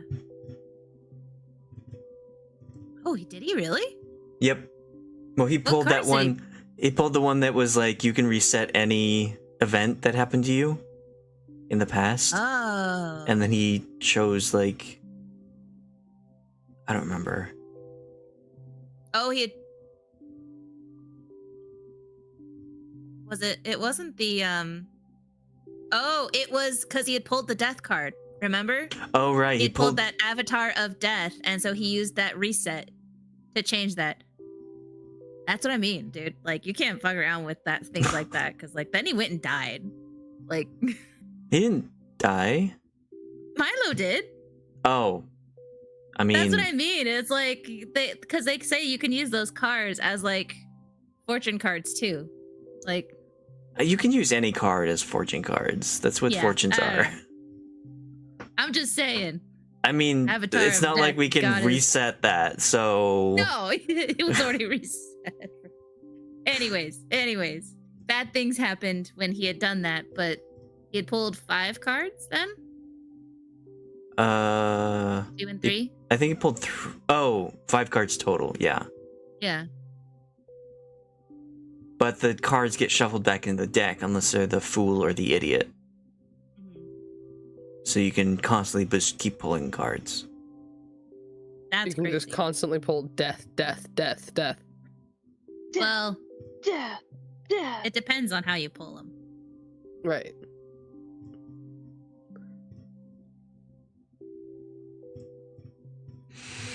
Okay, well, getting back to this group, you have your, you did say that you were camping next to a body of water, so Rassaahao and Hyscera will have gone and freshened up there in the morning, just to get ready for your next journey.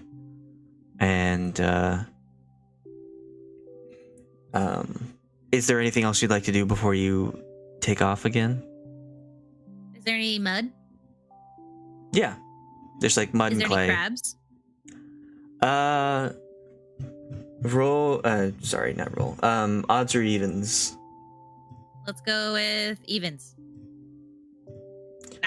There's a lot of like other like silverfish kind of thing, and other creatures in the mud, but there are no crabs here.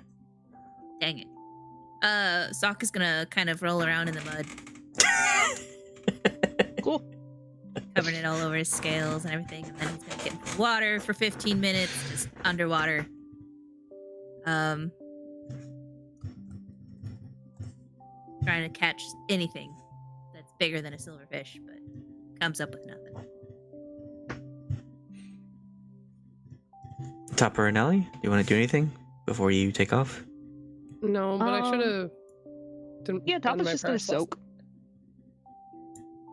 Nellie should have done her prayers last night. So if the moon is still visible in the sky, she'll do like another set now. Sure. I'm trying to get better about like actually role playing that part of it, and I'm not good at. I don't have a good memory, dude. What do That's your fine. prayers sound like?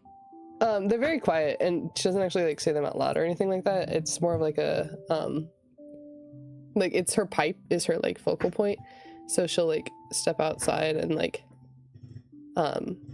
smoke and like stare at the moon, and then sort of have a moment where she like looks out at everything that the moon is touching and is like, okay, like this is where I'm supposed to be right now. And like she's not very much a talker with her prayers. That's cool. I like that.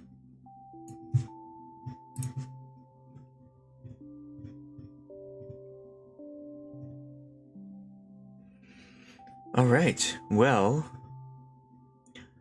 after everyone has sort of eaten their breakfasts and got settled in, whether it's bathing or just getting ready for what's ahead of you, you cast Windwalk and again turn into gas and fly up north very quickly. It takes the rest of the morning. You go over plains and a lot of different cities. There's that road, the Traders Road, that has all these connecting cities on them. And then you go over rivers and go down and touch just on the outskirts of Elturel. When we get out here, Sock's gonna be like, does anyone know, like, anything about Elturel? Like, is it like also kind of prejudice towards Tahpa's kind? Can I do a history check? Yeah. Why can I not scroll? Okay, there it goes. Okay. What are you looking for in this history check? I'm trying to specifically remember if I've heard any stories about or read anything about sort of like the cultural climate. Is there a diverse population? Is there a history of attacks from or on different like races and species, or that kind of thing, I think. Okay. So Elturel is the city of light. It is literally a town that has a giant light above it. So it is constantly like in the daytime mode. Even when the area around it, the sun goes down, there is still that light ahead, up above that shines, keeping everything in the city light. Interesting. And it's pretty, in that sense, it's pretty religious for like Pelor and other gods of light. There's a strong paladin and cleric following in town. It's not as big as Baldur's Gate, but it's still one of the largest cities on this side, in this area. And they are more welcoming of a lot of other people than you have previously encountered. Okay. Just because of like, they're all about redemption and people seeking the light and wanting to make sure that everyone has a chance to prove themselves good. Okay.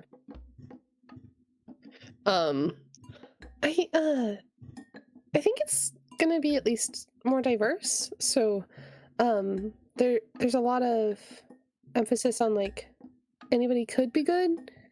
So I don't think it's as likely to have us run out of town. But obviously we don't want to like be stupid either. So What are you talking about? if we're always felt great. called out by that, that is on you, my dear.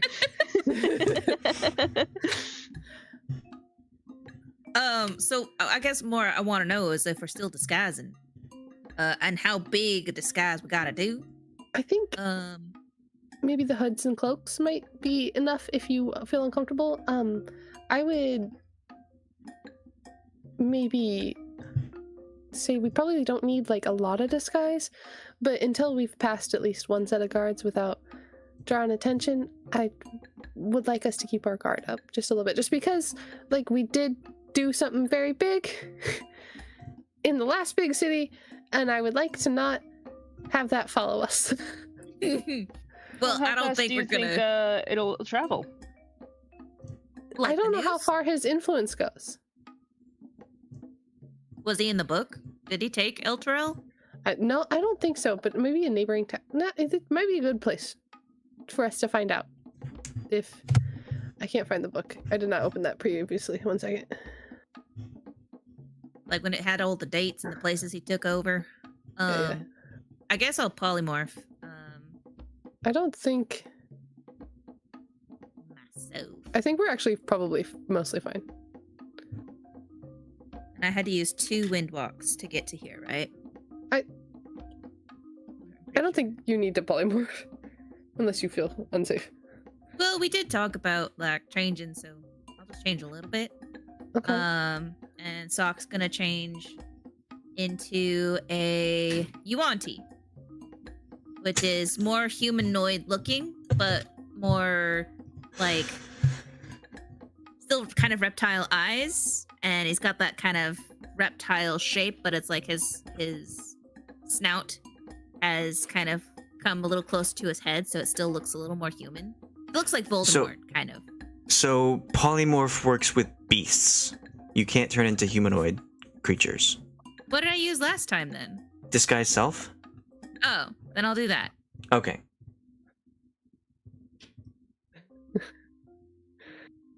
For some reason, I thought I had used polymorph.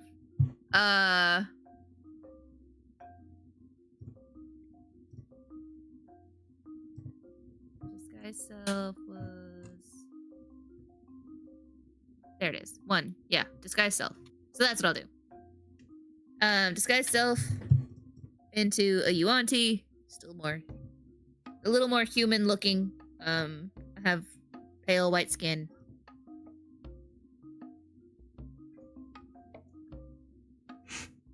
Okay. Rassaahao will also use disguise self, turning him into just like a water genasi. Just like a much more Faerun sort of material plane person, as it were.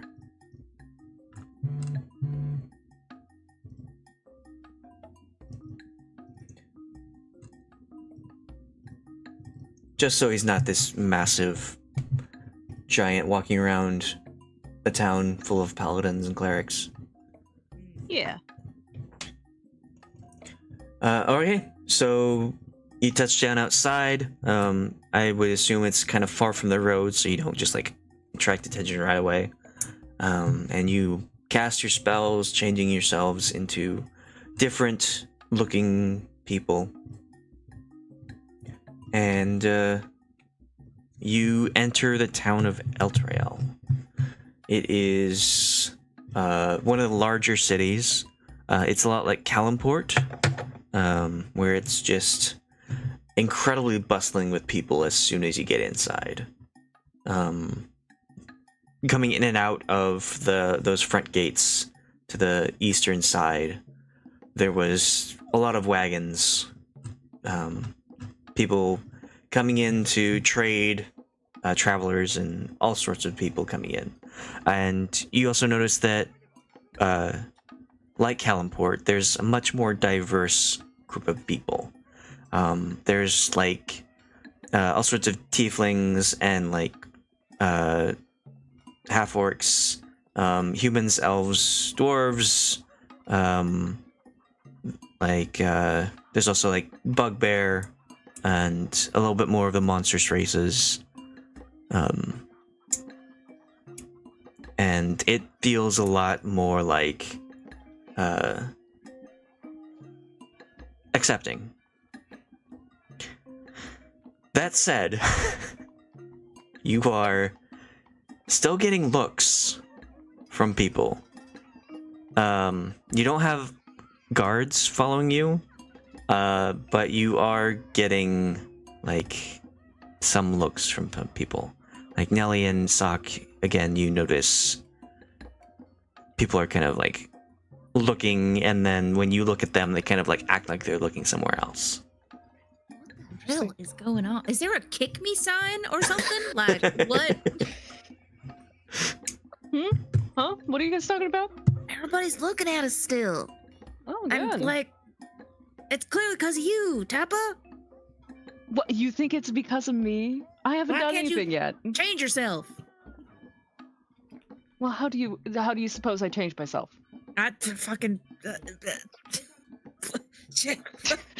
What is your master plan here? I didn't make any more outfits, and our other ones were burned to a crisp.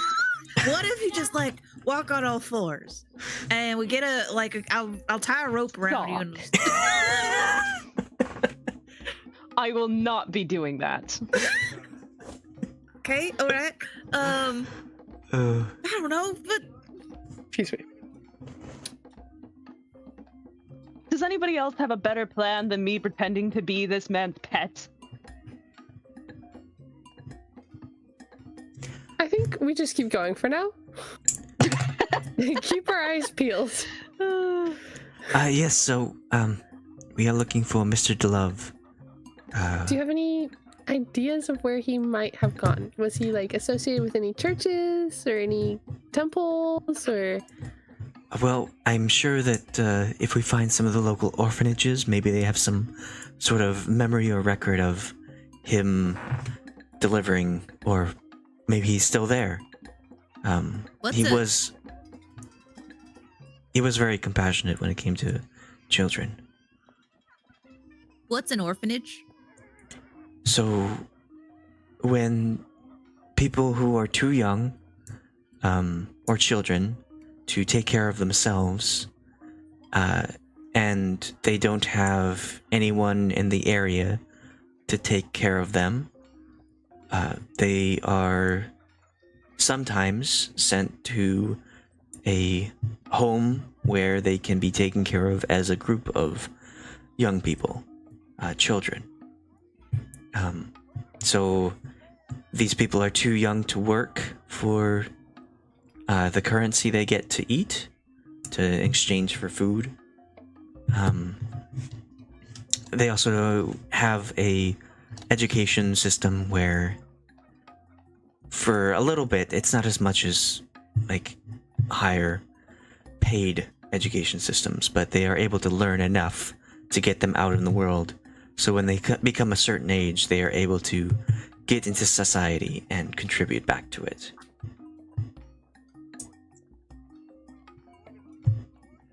I know that lizard folk are more community-based, so everyone takes care of the brood, but it can be pretty savage for people in certain larger cities to not take care of those who need it most. A lot of children end up on the streets, either being unwanted or their familiar relatives cannot take care of them in some way. Interesting. That seems very uncaring. It is, yes. It's a problem with a lot of places. And sometimes we can learn from what we might consider more savage cultures, when maybe we are the savages instead of civilized. I mean, I didn't say it. I said it, yes. Yeah. Okay, so you're saying we should probably check out these orphanages. Yes. I don't think there can be too many. Let's just start asking around about it. See if we can find something. So... Oh, go ahead. I understand the way we look. Do you think it'll be a little weird if we just start asking about orphanages? Looking like, and I'll point to Tahpa. Looking like the way we do.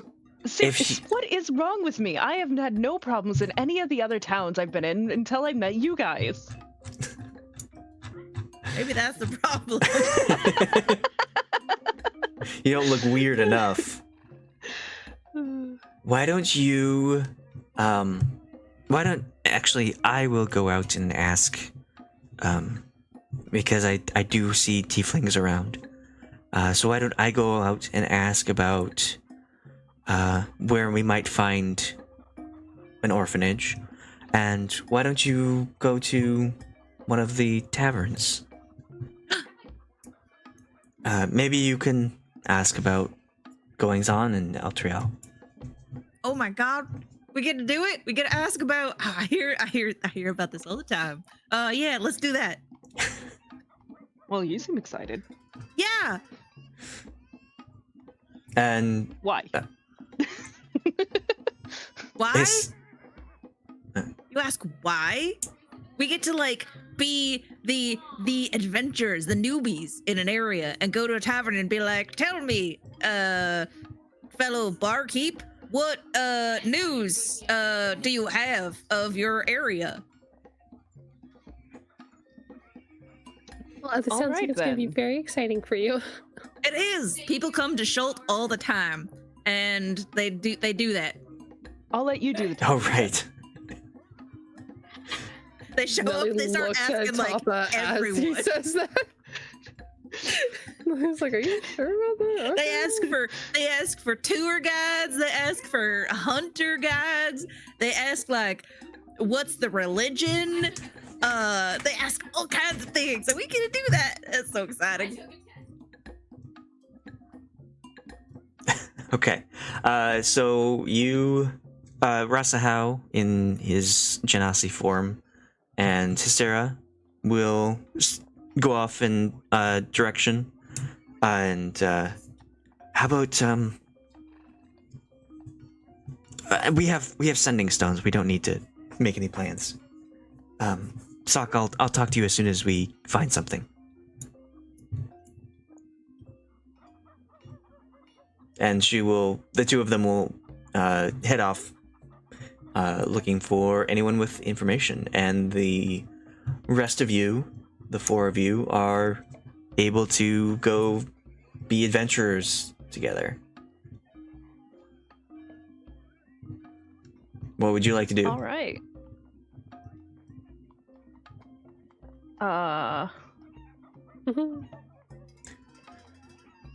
guess let's go to a tavern and ask if there's any gossip around. Yay. Ask for gossip. Any tea? What tea do you have to spill? Okay, so you try and find a local tavern that's like kind of busy but not like overly crowded. And you find a pretty nice place. It's called the Thirsty Tankard. It's looks like it also has like some lodging in it if you wanted to stay. But it seems like it's just a stone and wood establishment. You walk in and there are a few tables. It's probably about a dozen tables. Some of them have people at them. There are people scattered at the bar. It seems like there's a tavern keep who is having a conversation with one of the patrons. And yeah, so what would you like to do? Go to the barkeep. Cool. Yeah, let's go to the barkeep. What kind of doors are in this tavern? Like the entrance? Is it like saloon style doors? Yeah. Sweet. Double doors that don't reach the floor. Yeah. Oh, yeah. Soch just bursts through the doors. And then stands in the doorway and looks around. You do so, and it is very quiet because everyone is staring at you. Good. Soch kind of looks around, nods his head, and then starts slowly walking to the bar. Papa's just gonna like kind of hide his eyes a little while he's walking in. Nellie's taking advantage of the fact that she's short and she's just witnessing. And then when Soch gets to the barkeep, what does the barkeep look like? The barkeep is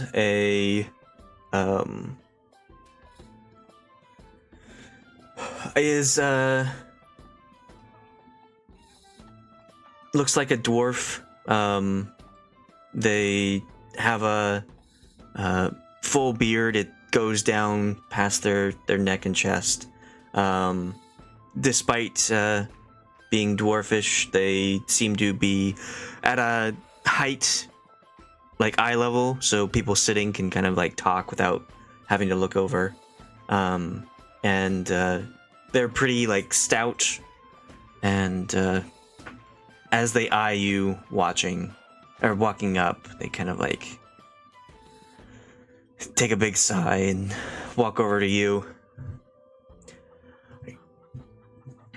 Welcome, folks. What can I be serving you? I'll be asking the questions. Now tell me. Good, sir.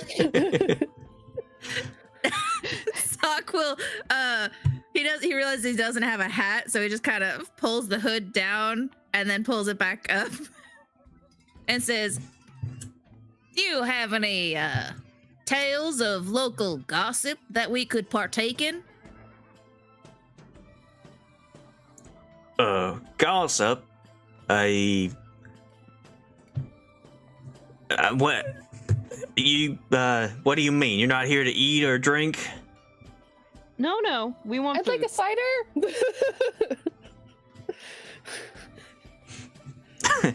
All right. I can get the cider. Anyone else? That'll be 4 silver. Of course. But also on top of that, if you have any local news that we could perhaps discuss. Can I also? I don't know what to say. I'll have each of you roll a d100. 62. Ooh, 88. Might not be good. We don't know. That's true. It sounded nice. It was a good word. Yeah. 88.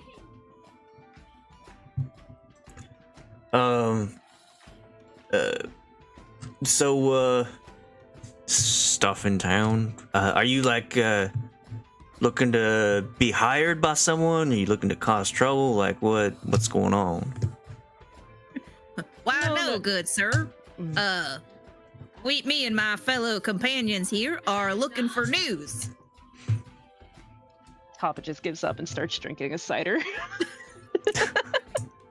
Perhaps about children or your youngins. All right. And they kind of like glance over at one of the tables, and if you follow his gaze, you can see like it has two individuals that are dressed in heavy like plate armor. Seem to be drinking quite a bit. But when they see the tavern keep's gaze, they kind of like get up and walk over to you. You're asking about children, and where are you looking for children? You're looking for gossip about children. Soch, maybe Look, my friend here is just very excited. We're looking for some lost kids, and this is his first, like, I guess, time being an adventurer of some sort. And I know he means well. We're just looking for 2 kids. Their mother is very worried about them. I thought they weren't children. I thought they were like adults or something. Well, they're not children anymore, we don't think. But we're looking for children, but not children. So, you don't seem to be getting your story straight. Are you looking for children? Or are you not looking for children? They're not children anymore. We're looking for places that have children, right? Like a thing called an orphanage. And any news about orphanages. As we need a place that has records of children from at least 10 years ago. That's what we're looking for. If you can point us in the right direction. I don't understand what the confusion is. I said news or gossip about children. That's what we're looking for. Soch. So, as you're talking, Soch, you feel a firm hand on your shoulder, and someone is pulling you around, and you see one of the heavy-plated individuals. Looks like they have a symbol of a sun on the front, like a bright yellow sun, and they say, "You're a bit far from the Anarok Desert. What is it you want here?" Well, howdy. Anarok Desert. Yeah, these folks are asking about children. if you know News any on children. gossip about them, I would take it easy. We had a little bit to drink, but maybe if we could just like discuss this quickly and points to Tahpa, finish your cider and maybe not be here anymore. Understood. What's the problem? Yes, I get it. Are you looking for children for your slave throats? Is that why you're Whoa! here? And that's what I was worried about. Absolutely not. What? Are you Slave trading interested? is illegal. It is here, yes. That is why we don't want your kind here.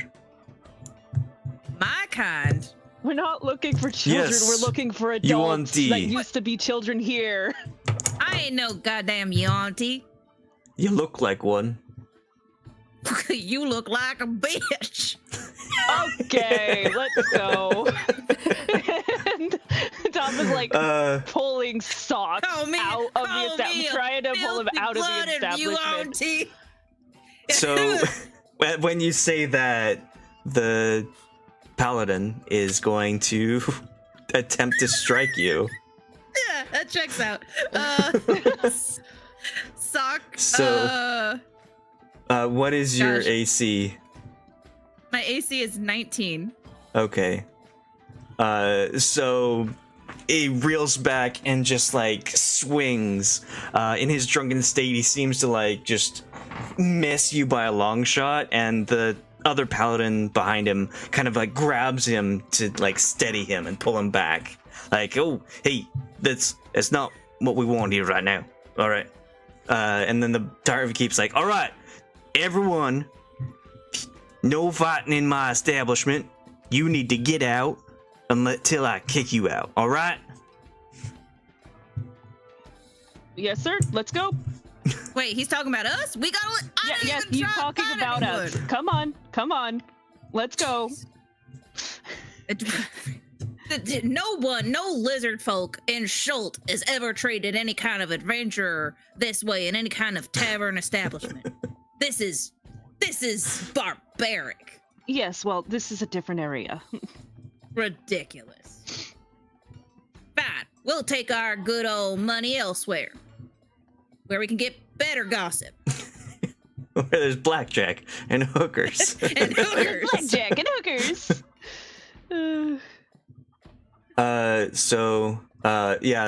The tavern keeps like, all right, Forda, make sure you finish your drink and get out too. I don't need any trouble from any of the guards of Paylor. All right, you had your warnings before. And the paladin's just like, and before you guys leave, the two of them take off, and it's like, goddamn Paylors think they know how things work. Those goddamn Peggies. What? Paylors, they're the Peggies. Okay. Or the Pellies. You could call them the Pellies. The Paylor. What is the bike brand? I thought that people who ride the bikes are called like Peggies. I don't know what you're I don't talking know. Oh, okay. Never mind. about. Okay. Must be a niche thing. All right, so you got kicked out of the tavern. Peloton. Oh, Yeah. okay. The Peloton bikes. They're called Peggies? That's what I thought. I have no I idea. don't know.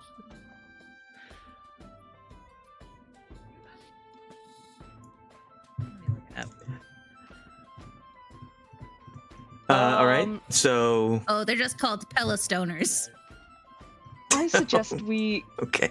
go and find somewhere that has records of some sort, like a what are those buildings called? A university or a library?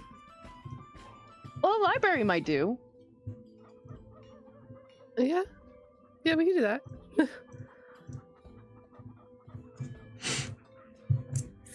All right, so you go in search of a library. Somebody can roll like a investigation or perception.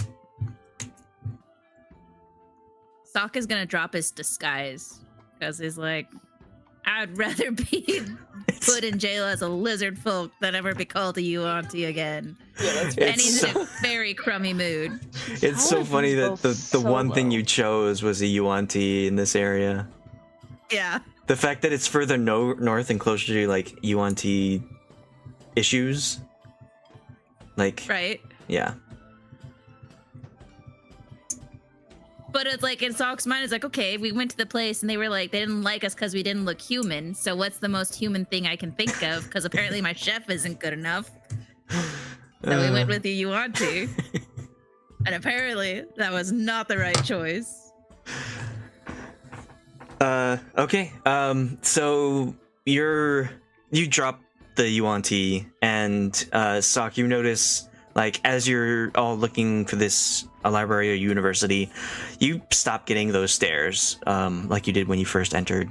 It seems like people don't like Yuan-Ti here. And I mean, maybe Tahpa finally put some disguise on to make it look like he belongs. Who cares? Maybe Tahpa finally did something now. All right, and yeah, so you are walking around and looking for something when you, Soch, you hear your cell stone go off, buzzing in your pocket. Hello? What you need? No, he just waits to take the call. Yeah, you'll take the voicemail. Yeah. I look at the pager. In the next campaign, I want to do like cell phone kind of cell stone kind of thing, where it That'd be actually so is fun. that thing. And then we get like telemarketing calls and like Scam hello. likely. Yes.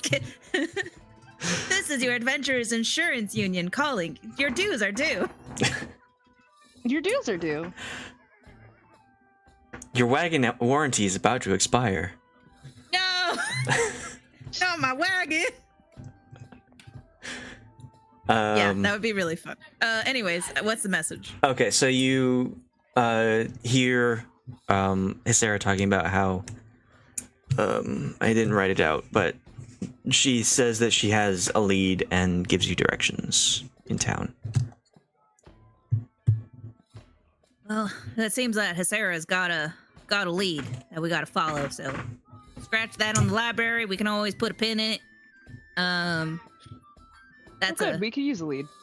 Yeah. So we certainly didn't get anything. No, we didn't, but we learned that this place is full of ne'er-do-wells. Okay.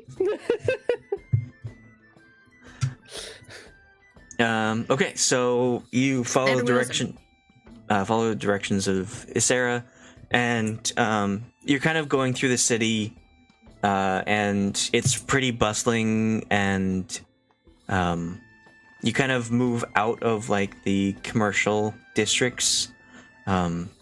It's a bit more residential here, and you find, like, as you're walking, a fairly small building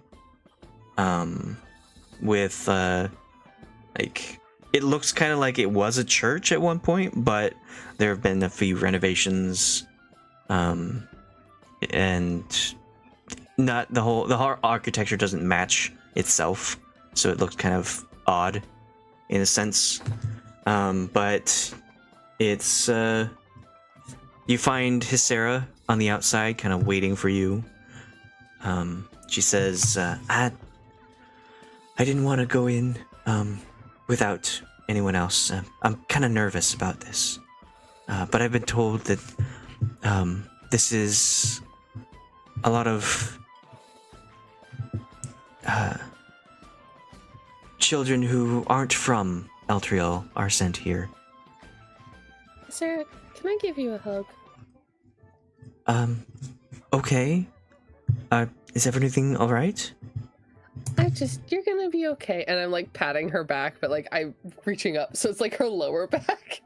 Well, I mean, she's gonna kneel down Oh, that's nice of her. Yeah. She's not gonna just like, because you come into like her crotch. Yeah. Thank you so much. I mean, again, this is a lot. We've done a lot of things have happened in the past month, and actually past few months. But I'm really excited to at least hear about what happened. Even if we don't see them today, I'm completely fine with that. But I really want to hear some good news. And she takes Rassaahao's hand and they lead you into this oddly created building. And it gets pretty quiet when you enter the town. The sounds of people in the town are kind of muffled as you enter. And it looks kind of like, again, a church. There, you walk in and there's like a wide open area.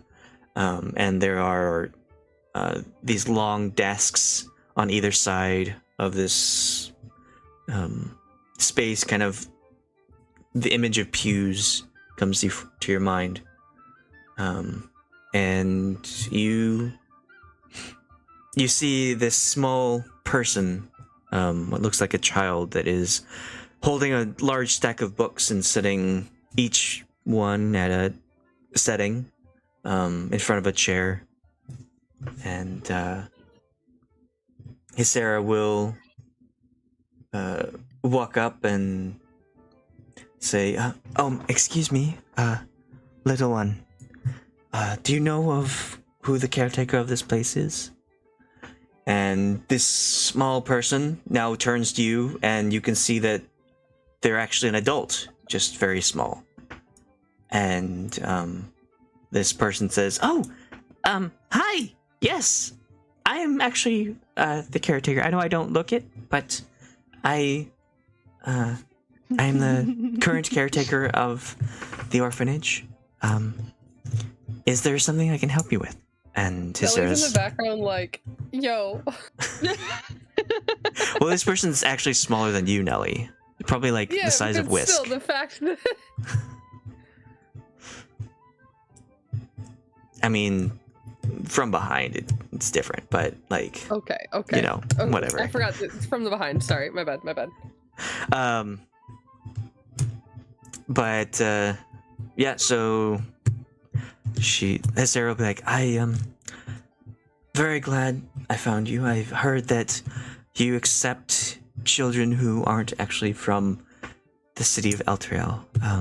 Maybe ones who have journeyed from far away and are now seeking some sort of refuge here. And she's like, oh yes, so we're not exactly like funded as well as the other places, unfortunately, but we do manage to make do, and we do accept children from all aspects and all places in Faerun.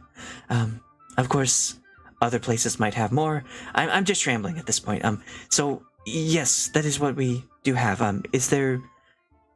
Are you looking to adopt the two of you? And Rassaahao and Hyscera like, I'm sorry. No, actually, we aren't actually looking for children at all. There was a time quite a while ago where there were children possibly staying here. And we just want to know if you have records of these people. They would be adults at this point, but at the time, they were of age to be placed in this care. And the person says, okay, I actually, I don't actually know. Well, we can talk to the former caretaker. He's still here. The children love him. He's wonderful. He's very good with them. But if you're looking for someone possibly older, I'm I'm sure he might be able to know, but I can also look up our records and see if you have any names. Specifically someone you're looking for, names of either the children or whomever brought them here. But yeah, I can help you as best I can. I was just getting ready for the moment. The children are outside right now. They just had lunch, and they are running off the energy that they have. As soon as they're done, they're gonna come in and we're gonna have our lessons. And Hyscera says, "Oh, Lessons? Yes. We do have a little bit of teaching time. Each child has their own level of education. Of course, like the older students have more advanced, but yeah. So we try to keep each child educated as best they can, so that when they are of age to leave, they are able to take care of themselves."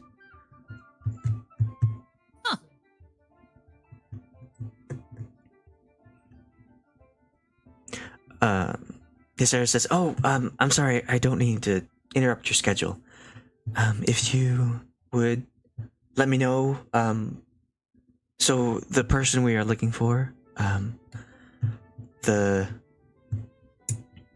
I don't know if you would have accepted the names of the children, but the adult who brought them here, his name was Silas DeLove, and the young caretaker says, "Oh, well, yes, she kind of like looks around and grabs a quill and ink and just like writes down, it's Silas DeLove. I don't know. I'm sure he would have mentioned something. He didn't return to the city that he's from, but we wanted to make sure that he's okay, and wanted to check up on him and see if maybe there are records of the children growing up." It's like, "Oh, yes, of course. I will, as soon as I'm finished here, I will go and check our library and our records to see if I can find a name. Is there anything else you need of me outside?" And she'll like gesture to the far end of the chapel, as it were. And the far outside, you'll find the former caretaker. His name is Mr. Havenloft, Kevin Havenloft. The children call him a granddad, but yes, he's. You can ask him any questions. He might know. He's a bit elderly, so he might not understand everything or have the best recollection of the person you're seeking. But yes, I will go and check this out. And Hyscera will say, "Yes, thank you very much. I appreciate your time." And the two of them will, Rassaahao and Hyscera, will go where this person gestured and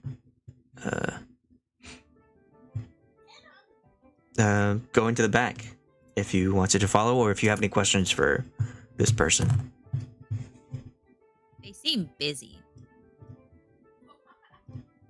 Yeah, but you can ask if you want. Are there any textbooks on the table that Soch can kind of glance over, like to see what they're learning? Yeah.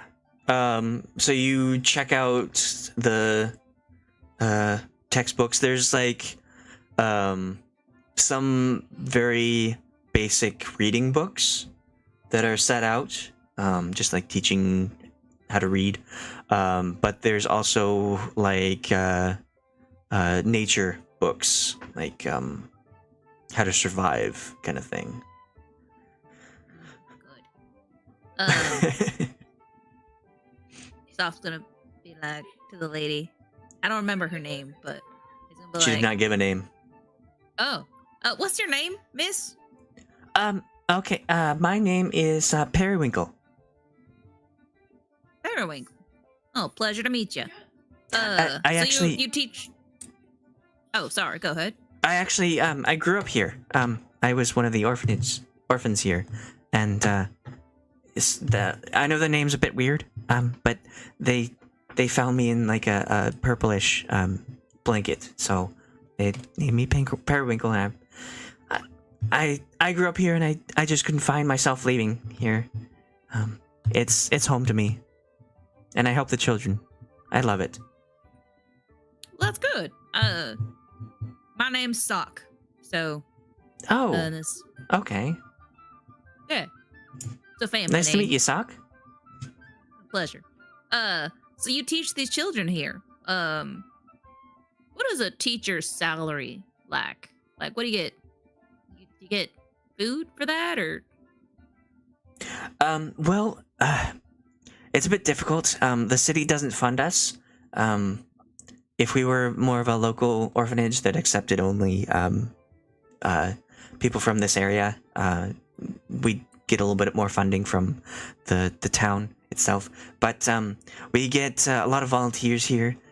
They come in and bring us food, cook meals and whatnot. And I do make a little bit. Sometimes people will donate to this orphanage, and I get like maybe a silver a week.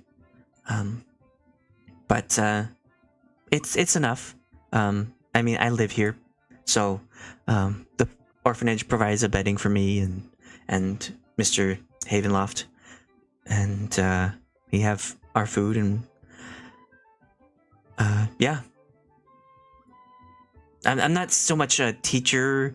I'm not qualified to teach at like one of the schools, but I am able to teach these children enough to get by and get them ready for the world. Well, that's very commendable. Do you take volunteer teachers sometimes, or do special classes? Oh yes, if we do get someone with a specialty, we usually schedule like someone comes in and has their speech about what they are expertise in, and the children sometimes get a hands-on experience with the different things. We had someone who knew a lot about birds lately, and they brought a few collection of their birds, some parrots and some hawks. It was really exciting for the children to get to pet creatures they would not otherwise be able to experience. Huh. That is fascinating. Well, depending on how long we're in town, I would be more than happy to perhaps teach the students something. My expertise is in dragons, and dragonology, but I also know how to cook. I could teach a cooking class, and I also know basic survival, so I could teach them some surviving tips. Oh wow! What kind of have you taught before? What is your experience with this? I mean, I've taught a little bit. I've done some tutoring back at the university, but mostly just kind of being a student and understanding how to talk to other fellow students, and how to teach basic things. Where in my culture, it comes from when you grow up to become a fully fledged lizard folk, or human in your case. It is your responsibility to train those younger than you on how to survive into the world. So it's kind of in my blood to be a teacher. But like I said, if we're in town for a little longer, I'd be happy to do it. But I don't know, depending on the information she gets, and he points to Hyscera, I might just make a donation or something. Oh, that's wonderful. Yeah. So today we're kind of packed full. We have a couple lessons and then some quiet time afterwards. Some of the older students do some of the craft projects, and then we we have dinner, and then free time, and then bedtime. So it's not maybe tomorrow morning. I bet I can free something up before lunch. Sure. Yeah. Wonderful. I really look forward to it. If you have any kind of like materials the children can touch or handle themselves, it really helps them learn. It keeps them engaged. You got it. See this phoenix sword? Poke Soch and be like, do you have anything that would be deemed safe for children to play with? Your kids ever want to play deck of cards? I'm not giving them the deck of cards. No, I want to see a magic trick. Yeah, I want to see you pick a card, any card. Oh my gosh. Your kids ever seen a phoenix egg? Oh my god. Something stupid. No, Soch has the books on dragons, right? Because he took 4 books from the Baron's place. Right. But he's also got like a pouch of teeth. He's got fishing set, fishing bait, so he could teach them like how to fish. He's got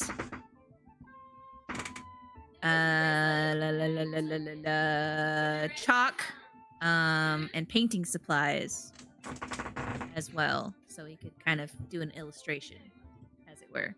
But I think depending on what the children want to know, he could either teach them about dragons, give a whole TED talk on dragons and why they're cool,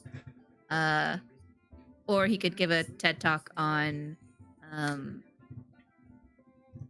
going to school and why it's important. Stay in school, kids.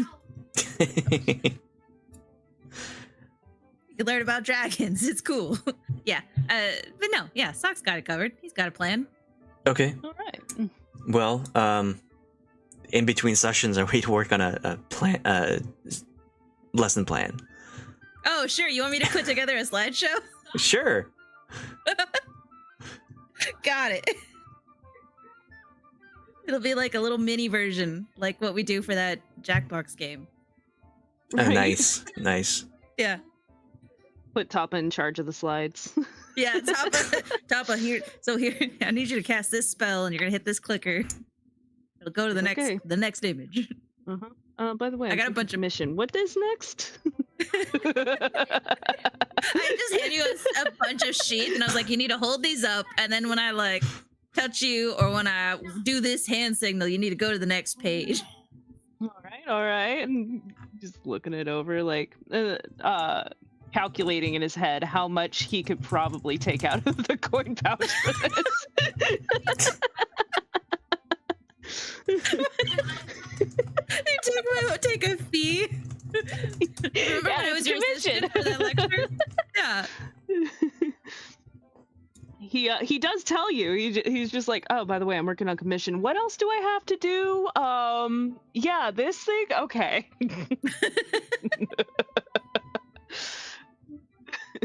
Oh my god. Yeah. Poor Soch. I gave him the money.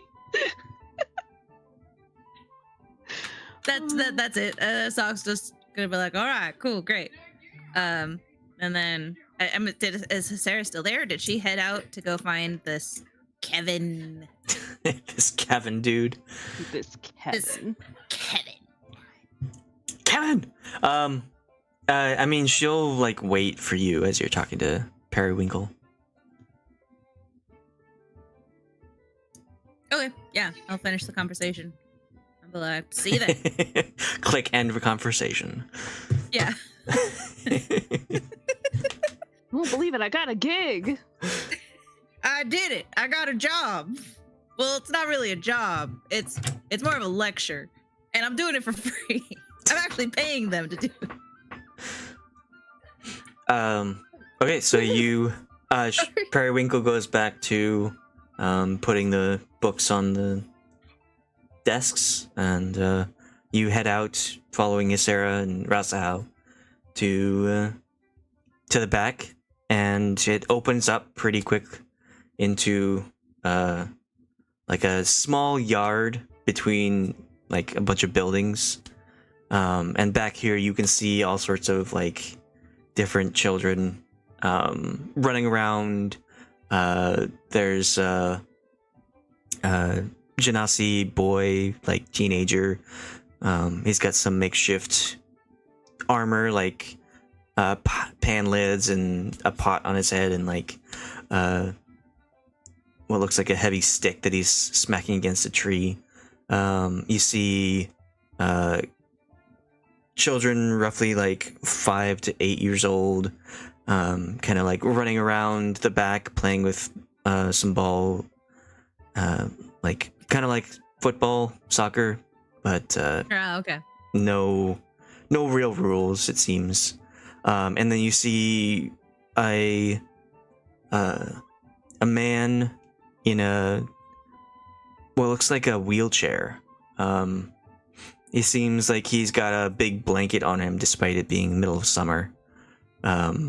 He's very gray, got a pretty big bushy beard, long gray hair, and there are some children about 3 or 4 years old, like running around him, and he seems to be like having fun, enjoying seeing what they are doing with whatnot. They're like bringing him small items, and he's like looking at them and like, this is very good, and gives them back to him.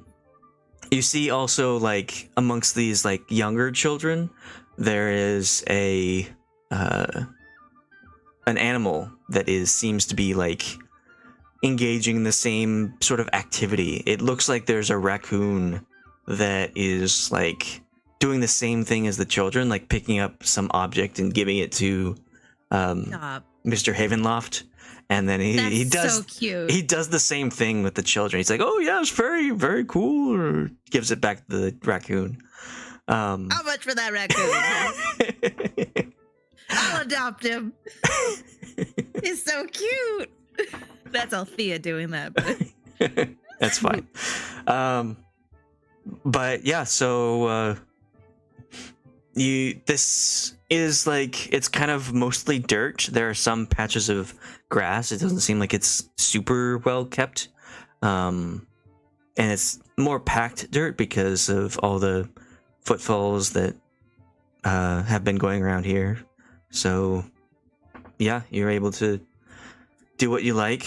Hyscera goes up to Kevin, or Mr. Havenloft, or Granddad, depending. Kevin. Never seen an elderly Kevin before. Oh, damn it, Kevin. I mean, Kevin's got to get old, right? Kevin is not a name for an old person. He should change his Kev? name. Is he more of a Kev? Maybe. More of a Kev, or maybe a Calvin. A Cal, or a Vin. Let's just call him Vin. You can call me Vin. Mr. Havenlock. Mr. Havenlock? What's his name? Havenloft. Old man named Kevin. Hey there, my name's Kevin. What's it hanging? What's it hanging? What's up, fellow children? Yeah, hello, fellow teens. What are we all doing this fine hip eve? Kevin. I don't know what to say. Like, you really hate all my names that I come up with. I don't hate them. No, I hate the name. I love the names. Okay. Complaining about an old man named Kevin. Just because we make fun of them doesn't mean we hate them. Yeah, no. Okay. It's just, you gotta think about it. Have you ever met an elderly Kevin? I have, actually. Have you really? Yeah, there's a few of them on the tribe. Oh, on the tribe. Oh, yeah, okay. Yeah. Mom's pastor's name is Kevin. I don't think I know anyone named Kevin personally. Is he Really? elderly? He's 60. I knew people our age named Kevin, but I didn't, like, I've never, I feel like it's a pretty modern name.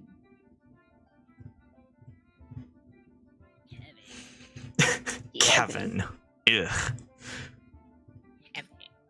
Anyways, Hi, Kevin. Hyscera will walk up to the man, and he doesn't really like notice your presence when you walk out into the yard. And once you approach, he like hands whatever object he's given back to the one who gave it to him, and he'll like look up as Hyscera approaches. And she says, are you Mr. Havenloft? And he's like, yes, that's my name. Don't wear it out. What a Kevin response. As you can call me, most of the kids around here call me Granddad. Is kind of what I'm known as. I didn't sire any children, but I've taken care of a lot of kids in this orphanage before.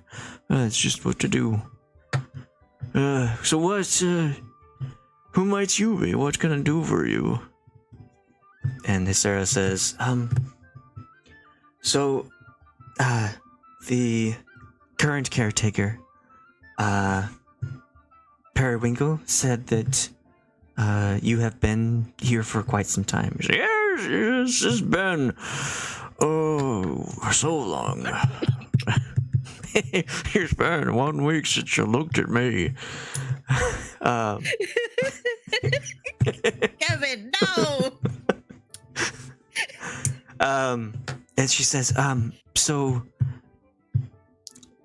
roughly a couple decades ago, there was someone who brought in 2 children, or possibly brought 2 children in. We're kind of looking for a name.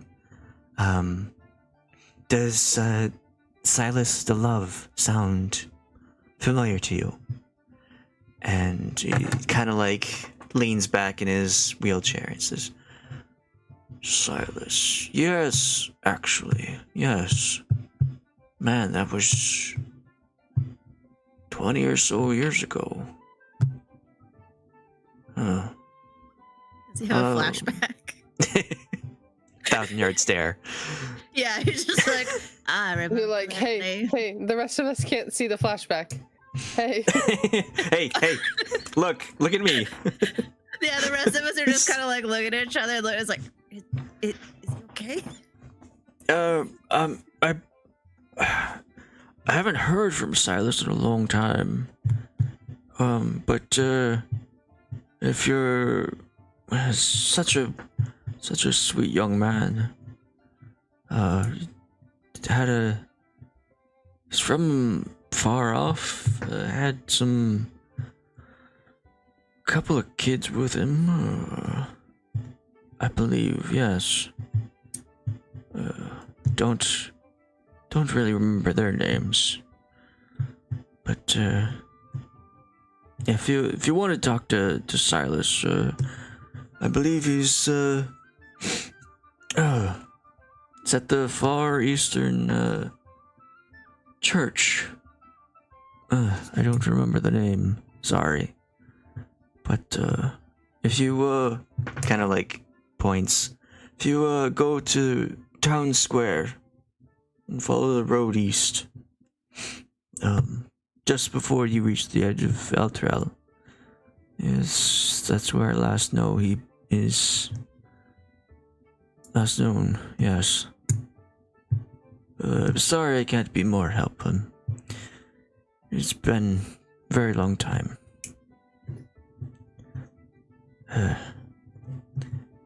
Are you looking to adopt or help out? Donations are always welcome. She says, yes, actually, we will do some donations. But we will come back after we've talked to Silas. We will come back here and discuss what happened to the children he brought in, and maybe discuss with Periwinkle about lessons and helping out around here. He says, yes. I would appreciate that. Yes. We need all the help we can get. Oh, he leans over and, like, accepts something from the raccoon. He's like, yes, Mr. B, thank you. Yes, a lovely flower. He's holding, like, a dandelion. He's like, oh, beautiful. Thank you, Mr. B, this would look perfect. And he, like, places the dandelion flower, like, in the hair of the raccoon. And then it, like, turns around and runs towards some other children just picking flowers. Interesting. It just seems like you're supposed to give this elder like an offering, but he gives it back, so that's what we're supposed to do. I think he's just sharing, like, I think they're just showing it to him. Oh, the children love to show off what they find interesting. It's always wonderful to see what fascinates young ones. It's always something different with each one.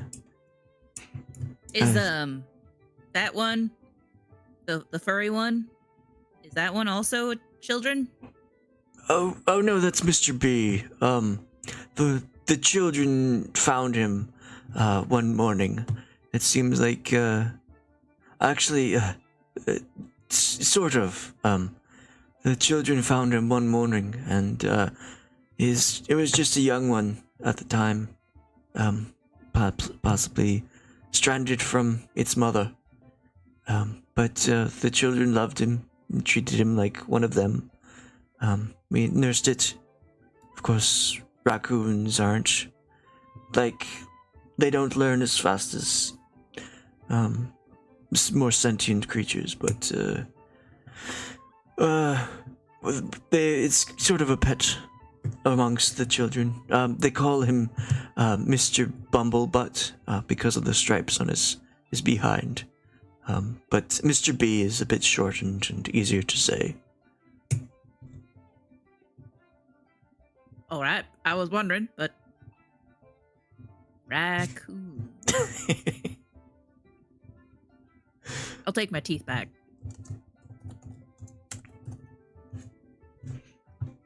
Mr. Bumblebutt. Mr. B.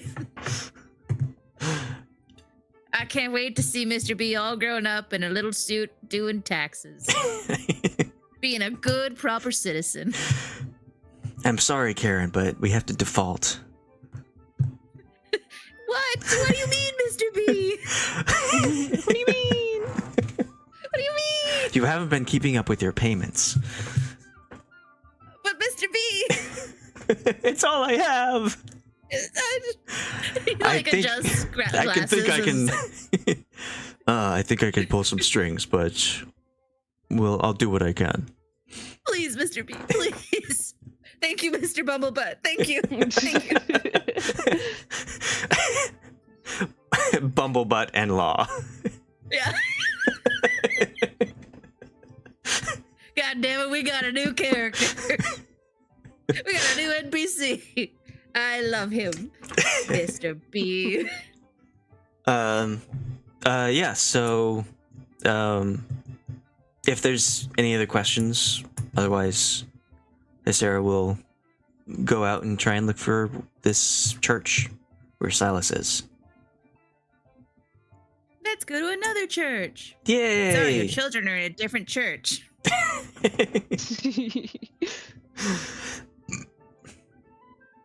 Okay.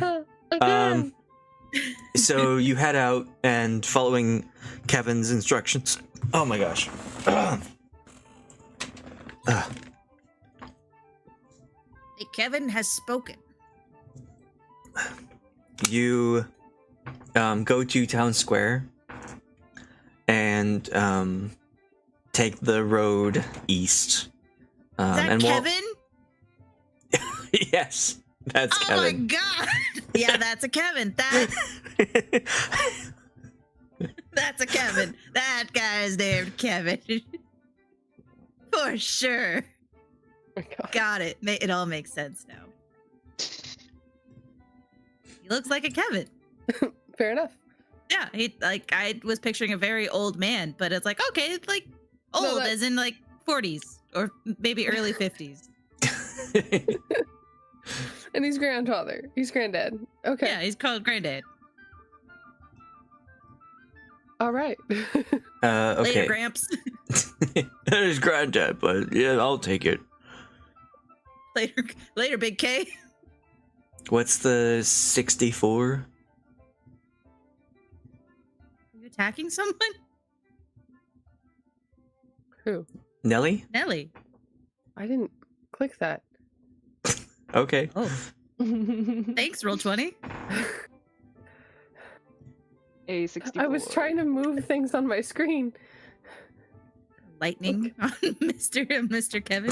Oh, jeez. Fuck you, Kevin. Fuck you, Kevin. Yeah, so you head out and follow the road. It doesn't take too long. The road is kind of like winding and whatnot.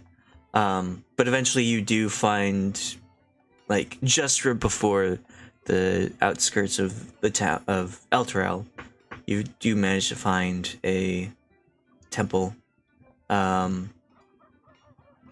It is... What is... You find, Nellie, you recognize this as the Temple of Eldath,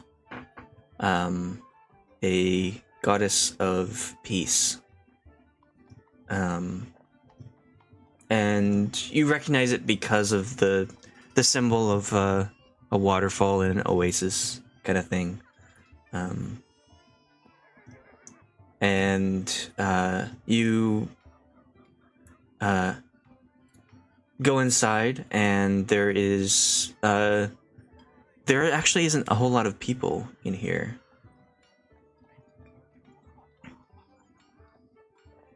You put the name of the goddess. Okay. Because my brain did not hear the sounds. It just heard blah, blah, blah. The goddess of the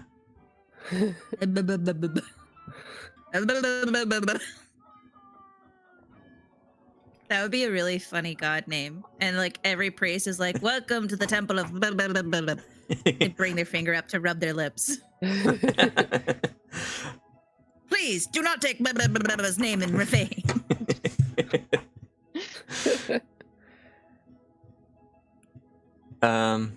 So there aren't a whole lot of people in here. You do see like a priest of Eldath, kind of like walking around tending to the area, and they are like they have a candelabra actually, and they seem to be going around and like there are groups of candles that they go and like light, and then seems like they're very focused on something. It's as if this is like organized and intentional, not random.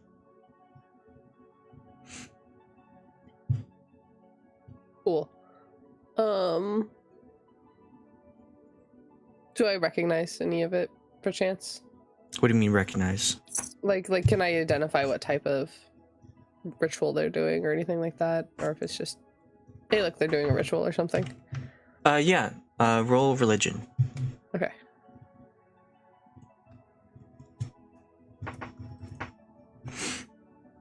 Could be worse.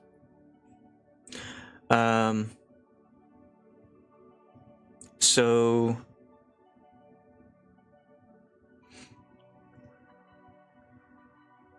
let's say it's this person.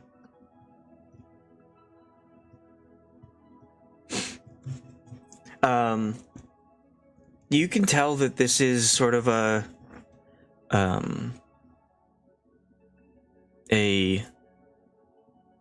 ritual of honoring people, like something you do after someone has passed. It's like lighting certain candles indicates that person is being honored into the next life, kind of thing. I will how do I want to say it? All right, guys. Like, it seems they're doing a grieving ritual of some kind, like a ritual for like honoring someone who's gone. So let's like not interrupt if we can. Just observe, pay our respects as well. Maybe we can find someone else to let us know if Silas is still here. We could like maybe up to the side, or like we can probably step forward so that our presence is known, but I wouldn't recommend saying anything to disrupt it. Okay, so we're not paying respects. Sure. Well, I mean, we can pay respects, but like we could, I don't know how for this person, and I don't know them, so we just want to be respectful. Got it. So should we wait? I want to like maybe like, if I assume we're like very close to the entrance, which is like shadowed, but like if we like step forward into like a light, more well lit spot, if the person like acknowledges us, then I would proceed. But like, I don't want to. Does that make sense? Yeah. You're kind of announcing your presence. Yeah, without being disruptive. Yeah. Okay. You can either roll another religion or just a straight charisma to try and be noticed without interrupting. My charisma. Loudly cough, just be like. Oh, sorry, you said straight charisma. How do I? I clicked on the wrong button. I'm sorry. That's fine. It would have been an 11 plus 2, I think. So 13.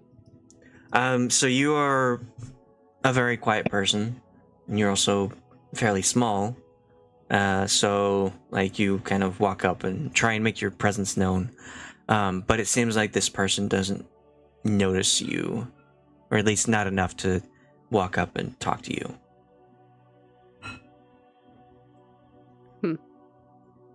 I mean, we fine just waiting. How long do these processions take? I don't know. Is there like is there like a bench anywhere, or like a kind of a waiting area, or like another office or anybody else milling about? I guess what you see here is what you are seeing in this main area. And it seems like there are a couple pathways leading away, like beyond the entrance. If you wanted to head down that way, or if you wanted to like just sit and wait here around the pool. There's some hallways, you say? Hallways, you say? Always, you say? Yes. I mean, if the procession's going on here, we could just try and find another person down one of them hallways. True, we could just go see if we can find somebody else to help us. You know, who are they honoring anyways? Who passed away? Is there like a name anywhere? Any kind of program? Yeah, Nellie, do you know who they're honoring? What do you want from me? I don't know. This whole religion thing is your thing, right? I'm sure we can ask. But as at the same time, I'll like look to see if there's like any programs or like banners or anything. A wreath with the person's name on it. Yeah. You see, if you go up to one set of the candles, like there's these, if you go to like Catholic churches, there's like big things of candles, just like a bunch of them lined around. So it's that kind of thing. But they're kind of like sectioned off in various parts of this final, front entrance thing. So if you go up to one of them, you can see that each one has like a name under it, and it just seems like a lot of different names under each candle. Or each candle has a different name. So it's like a lot died or something. But not all the candles are lit. Very specifically, like some of them scattered around on each set have lit candles. So then maybe the people that candles aren't lit, they're still alive? Maybe they're the ones that are dead. And the No. that candles are lit are still alive. I think the candles are lit for the people who pass. Religions come confusing to me. That's fair. You want to wait or you want to go down a hall? You're the leader, Nellie. Great. As you're observing the candles, you hear from behind you, "Is there something I can help you with?" And you turn and see this elven priest with the candelabra still lit, approaching you. Pushes Nellie forward. Yeah. Awesome. Soch helps push Nellie forward too.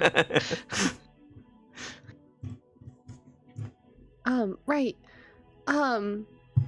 We were just wondering, we were over at an orphanage on the other side of the city, and we're looking for a person who we believe might have been associated with this temple at some point, maybe about 20 years ago.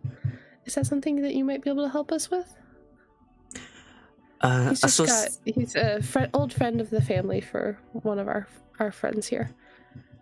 Associated how? Is this person a priest themselves, a cleric, or are they a resident? I'm gonna turn and look at Hyscera. Be like, do you know? She just like kind of shrugs, like, he didn't specify. He just said, Mr. Havenloft just said that there was a Silas the Love here. That's where he last saw him. Is that name ring a bell or anything? Is he still here? Has he moved on? And the priest is like, Silas the Love is a name. I can look it up in our records and see what I can find. How long ago did you say this was? I mean, it should be fairly recent if he's still here. I don't know. Della, did you add something? No, I was just gonna say, how did I want to phrase what I was gonna say? I forgot. It's chill. My brain's gone. Sorry. Okay. Look at records, maybe. I don't know. Yes. If you would like to come with me, I can show you what we have on file. Everything is organized as best we can, although there are a lot of residents at this time. And she walks back down one of the hallways, and it kind of like branches off, and she ends up in this like fairly large, well, not large, I guess it's like a 10 by 10 room with bookshelves just lined all around. And she goes straight to one of them and says, how do you spell the name that you have? It is Cylastdalove. Alright, so surname is Dalav, starting with D. She goes to one of the shelves, pulls down a book, and starts like looking through it. It's pretty big and heavy tome. And she flicks through it a little bit and like seams down. Dalav was admitted here about a little over 20 years ago. Are you looking to pay respects or visit? And Hyscera says, well, we were just looking for what happened to him. We wanted to talk to him. And the priest says, okay, well, I can direct you to where they are staying. If you would like, we can take some candles to them as well, and we can speak to them. Is that something that you are able to do? So sorry, my What? dear. So are you saying that Silas is no more? That he's left this plane? Yes. The Temple of Eldath in Elturel is a keeping spot for those who have passed on, whether or Wait. not they have kept their bodies or not. Some people might call it a graveyard, but we don't always have graves for the people who come in here. Are you saying this is a death temple? No, Eldath is the temple of peace. It's the goddess of peace. So those who reside here can remain in peace beyond their staying their life here.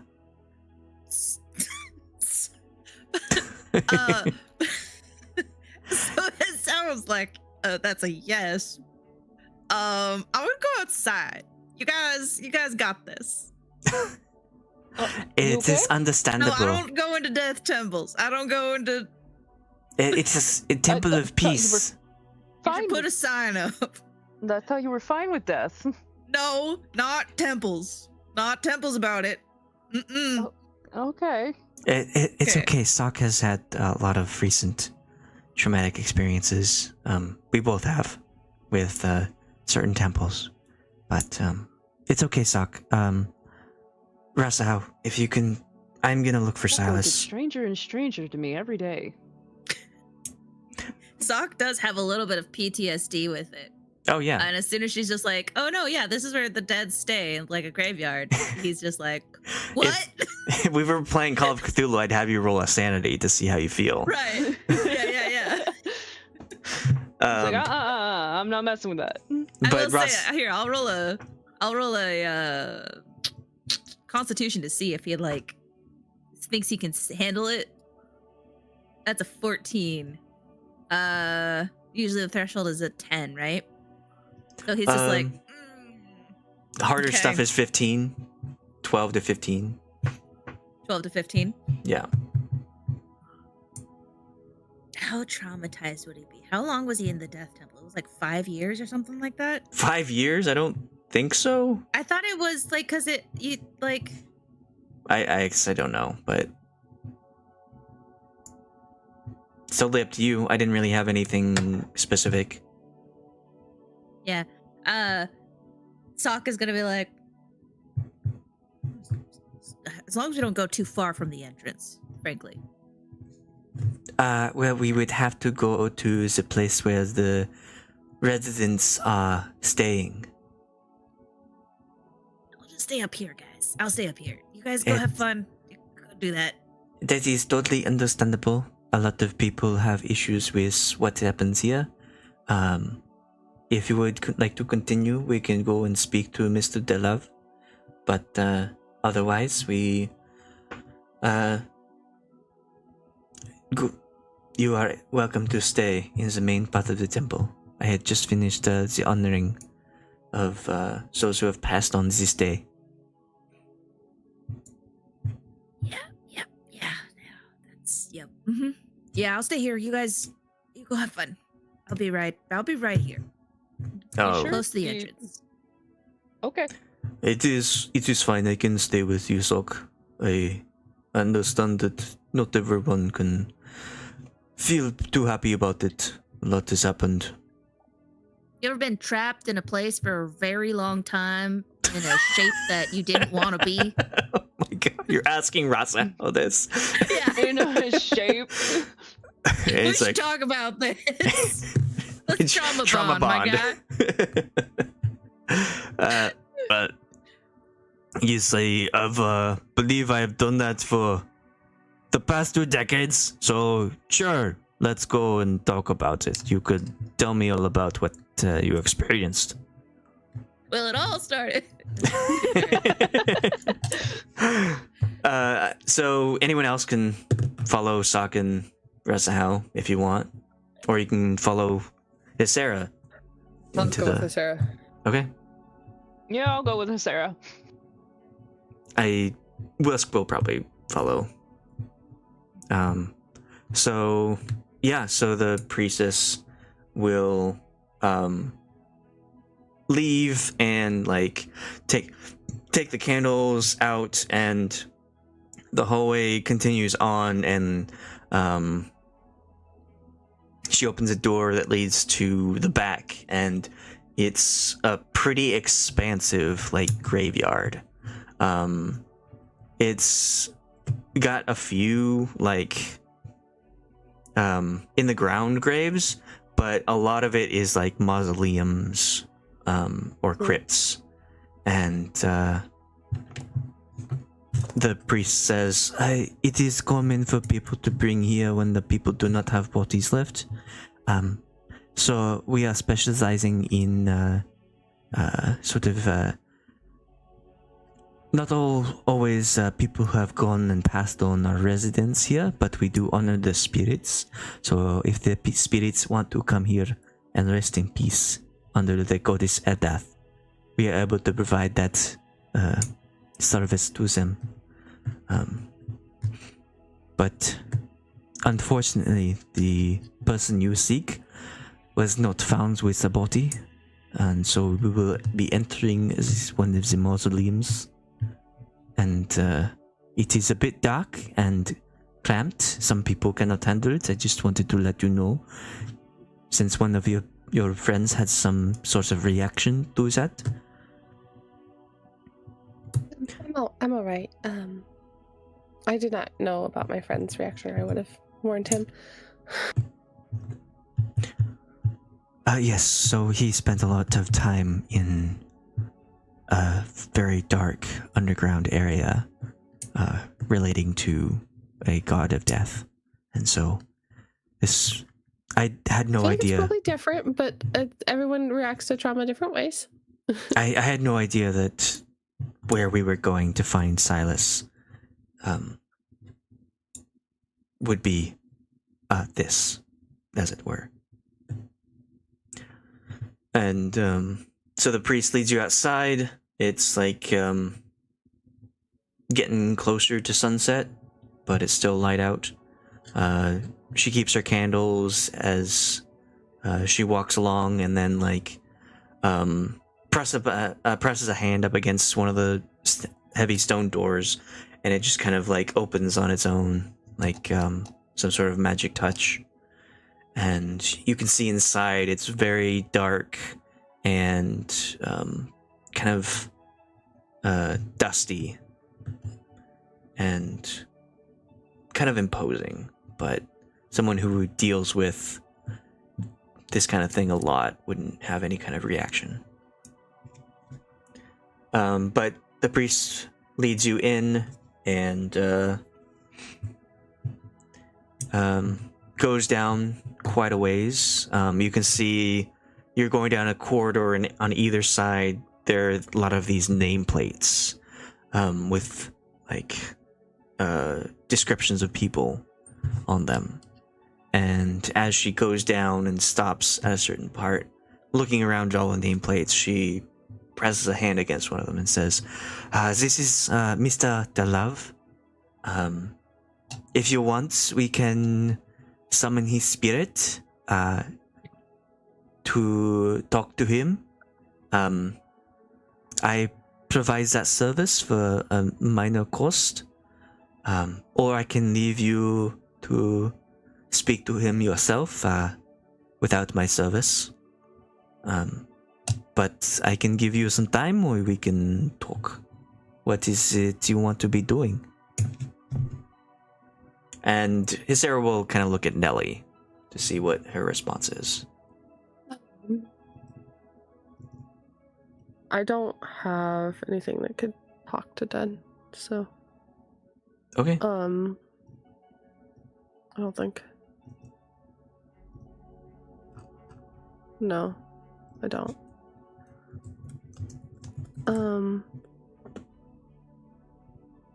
Well, I don't have any way of speaking with Silas myself.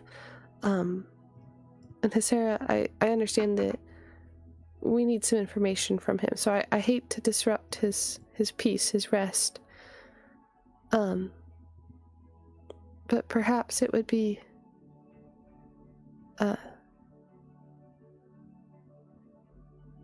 beneficial. What exactly is your feat, and it's not too disruptive, is it? It is a simple question answer. I mean, it is the spell Speak with Dead. We only cover the nominal cost of components. Okay. Some incense. It is plus a service fee.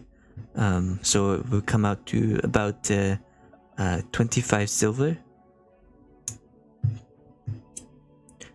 And when you speak to him, you can ask 5 questions, which the person, if say no, they can answer truthfully, but no guarantees that they will know the answer to the question. Sarah, do you have any specific questions you need to know? I feel like...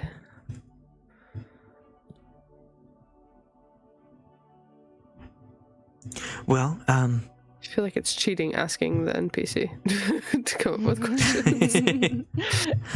But it's her arc, so I'm like... I mean, yeah, it's also somebody else's arc. Soch, did you have any ideas for questions? Even though you're not there, do you have questions? Oh. We have a sending stone, don't we? We can be asked. That's true. Yeah, Hyscera has a sending stone with Soch.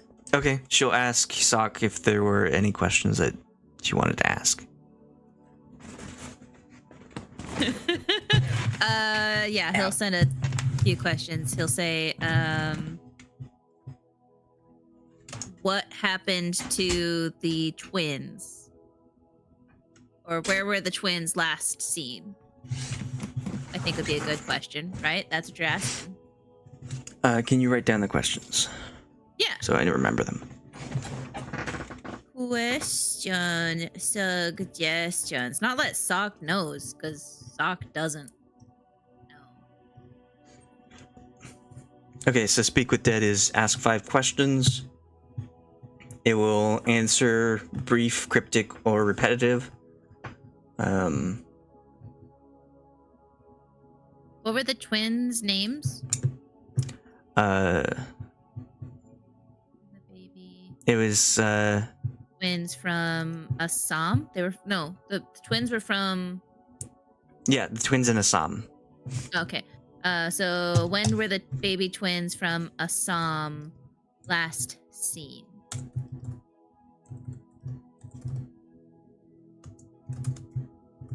Where were the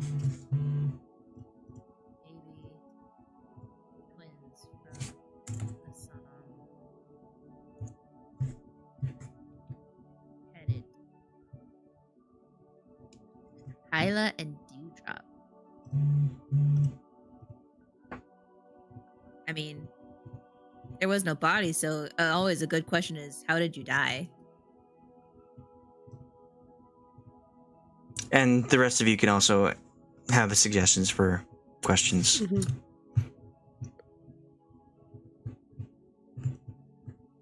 I think those are good questions to start.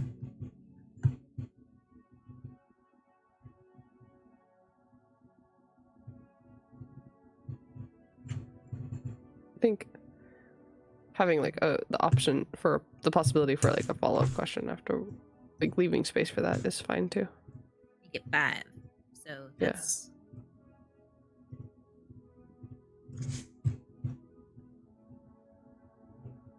Okay. Did Silas know the baby's names? Yes, he like- would have. Okay. He So you, was- instead of baby twins, you could say when were Kyla and Dewdrop from Assam last seen? Okay. He was there. The story was that he Right. rescued the twins from the Phoenix when the Phoenix showed up in Assam.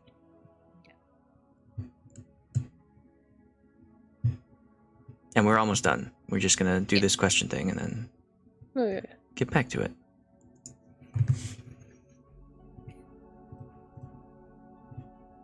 Okay, so we'll start out with how did you die? It's a good start to ask someone who's dead. Yeah. Can we modify it and say how and when did you die? Oh, that's a good one. Okay, When? yeah.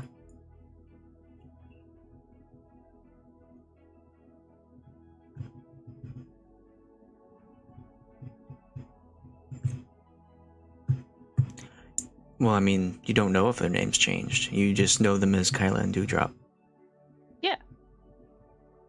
We're Oh, so asking, like, that's a if their question name you're changed- asking? Yeah, Yeah. if their name changed while they were like here, like Okay. did they get That's a good one, reassigned yeah. new names? Okay. So Hyscera will give 25 silver to the priestess.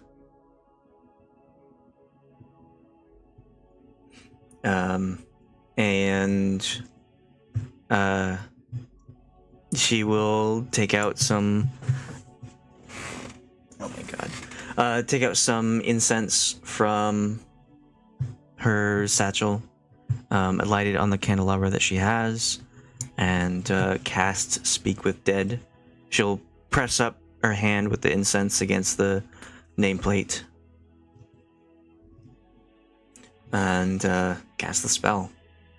And when that happens, a ghostly face kind of like pushes its way out of the nameplate itself. And you see this face, this young man, probably in his mid-20s, short hair, like clean shaven, looks pretty handsome, if he wasn't a ghost. Well, I mean, I guess there's certain people out there. Monster fantasy. Oh my god. Sorry. If he wasn't a ghost, I mean, no. So he pushes forward and just like kind of looks at the priestess, and you guys ask, so how's this you die? And the person will says, I was incinerated.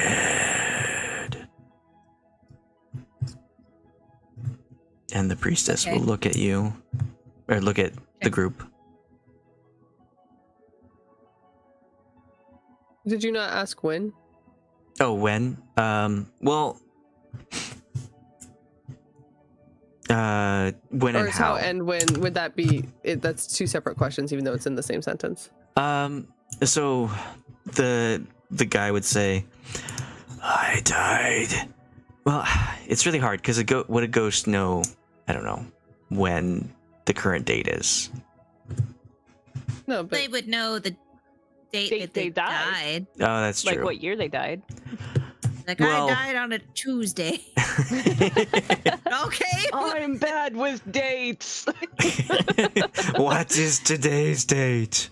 It was spring, I think. How long ago was that? I don't know. Dead. Damn it. So they'll say, what is it? I'm trying to do math in my head. Anyway, they just say about a little over 20 years ago. So the same date as Hyscera said that they fled Assam. So within a year. So he didn't really make it then. Is that right? Is that what you're implying? I guess you'll have to figure it out. So it's within the year that Hyscera told you that the Phoenix showed up at Assam. Next question.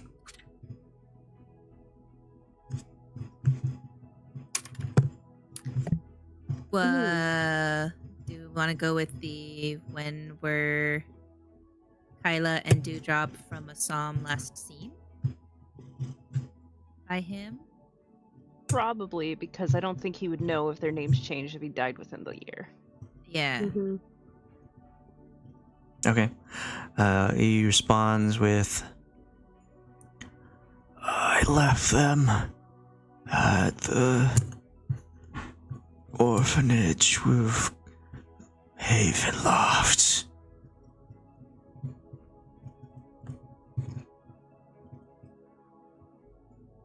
We need to go back to that and then find out from him where they went. Okay. Okay. Maybe. So like the last time he saw them would have been with Havenloft, so we don't need to necessarily ask him Where they were headed to, because he wouldn't have known. Because they were left with Yeah. Havenloft. So maybe something. Why was that like- orphanage? Was that like Hyscera's recommendation, or? We should ask Hyscera that instead of Celeste. Yeah. Yeah. I can't remember if it was like specific. The young woman in Assam said that he just left. They knew that he went to Elturel, but they didn't have any specifics about where. Okay. Okay. So then, why that orphanage would be the question. Why with Havenloft? Okay. Why did you leave the twins with Havenloft? Yes. Give me a long-winded answer. Because They were the only ones who would accept outsiders.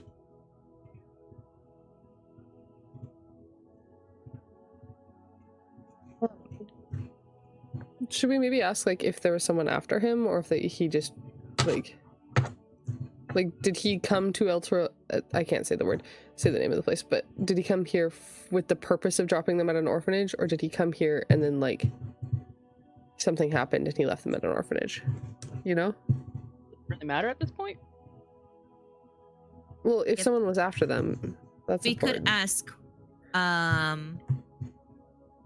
where was he when he died? That's a good one. Because if he was still in the city, Yeah. Sorry, didn't mean to yawn. Okay. It's alright, it's your bedtime. Old lady. Bite me. It's actually 2 hours after my bedtime. yeah. So we'll ask, where was he when he died? When he was incinerated? I As was specifically as possible. Name of street. All I of was that. out at the Lucky Serpent pub. Write that down. Write that down.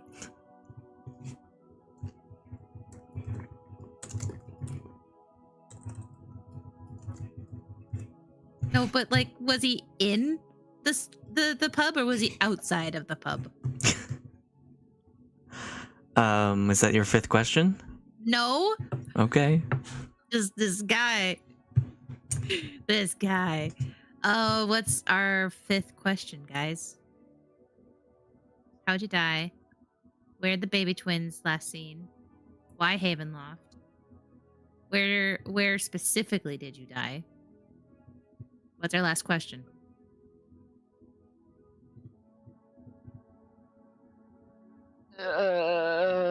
What else do we need to know?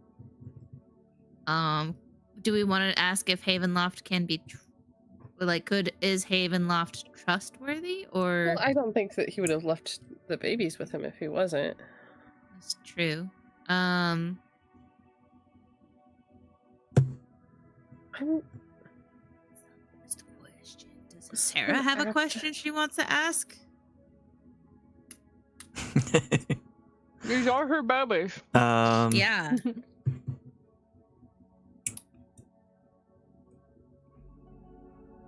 She would say, were they taken care of and healthy when he last saw them? That would be her question. I don't know if it's that important or if it yields useful information, but she would want that. It's important to her. Yeah. Part of me is like, that's a dumb question, but then I'm like, yeah, Right. no, it's fine. It is a dumb question. It's It a doesn't dumb yield question, any but it's new a mom. information. But What she'll else feel information better. do we need to know? I don't know if Um, there's someone that was after him, but like, You could ask that, like, but now I feel bad taking that question from Miss. But wouldn't that be the phoenix bird dude we just took care of? yeah, obviously he was incinerated, and we only know a guy that did that, and we have Yeah. him with us. That's a good point. Okay.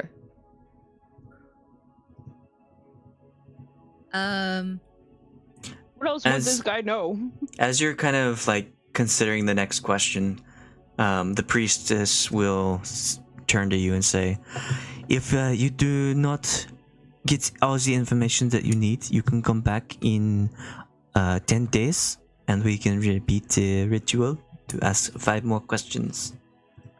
Again, set fee of 25 silver every time, but you can ask more questions if you need them. Thank you so much. I think it may be Hyscera's question then. Sure. Okay. Yeah, To put some ask. use to her. Were the children healthy and Hale and safe whole. when you last saw them? It's hale and whole, right? And he will say, they were sound asleep with Haven Loft.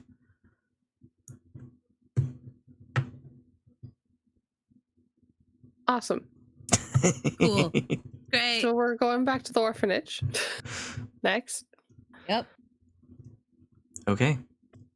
And then Well- we should say the names of the babies to Havenloft next time. Yeah.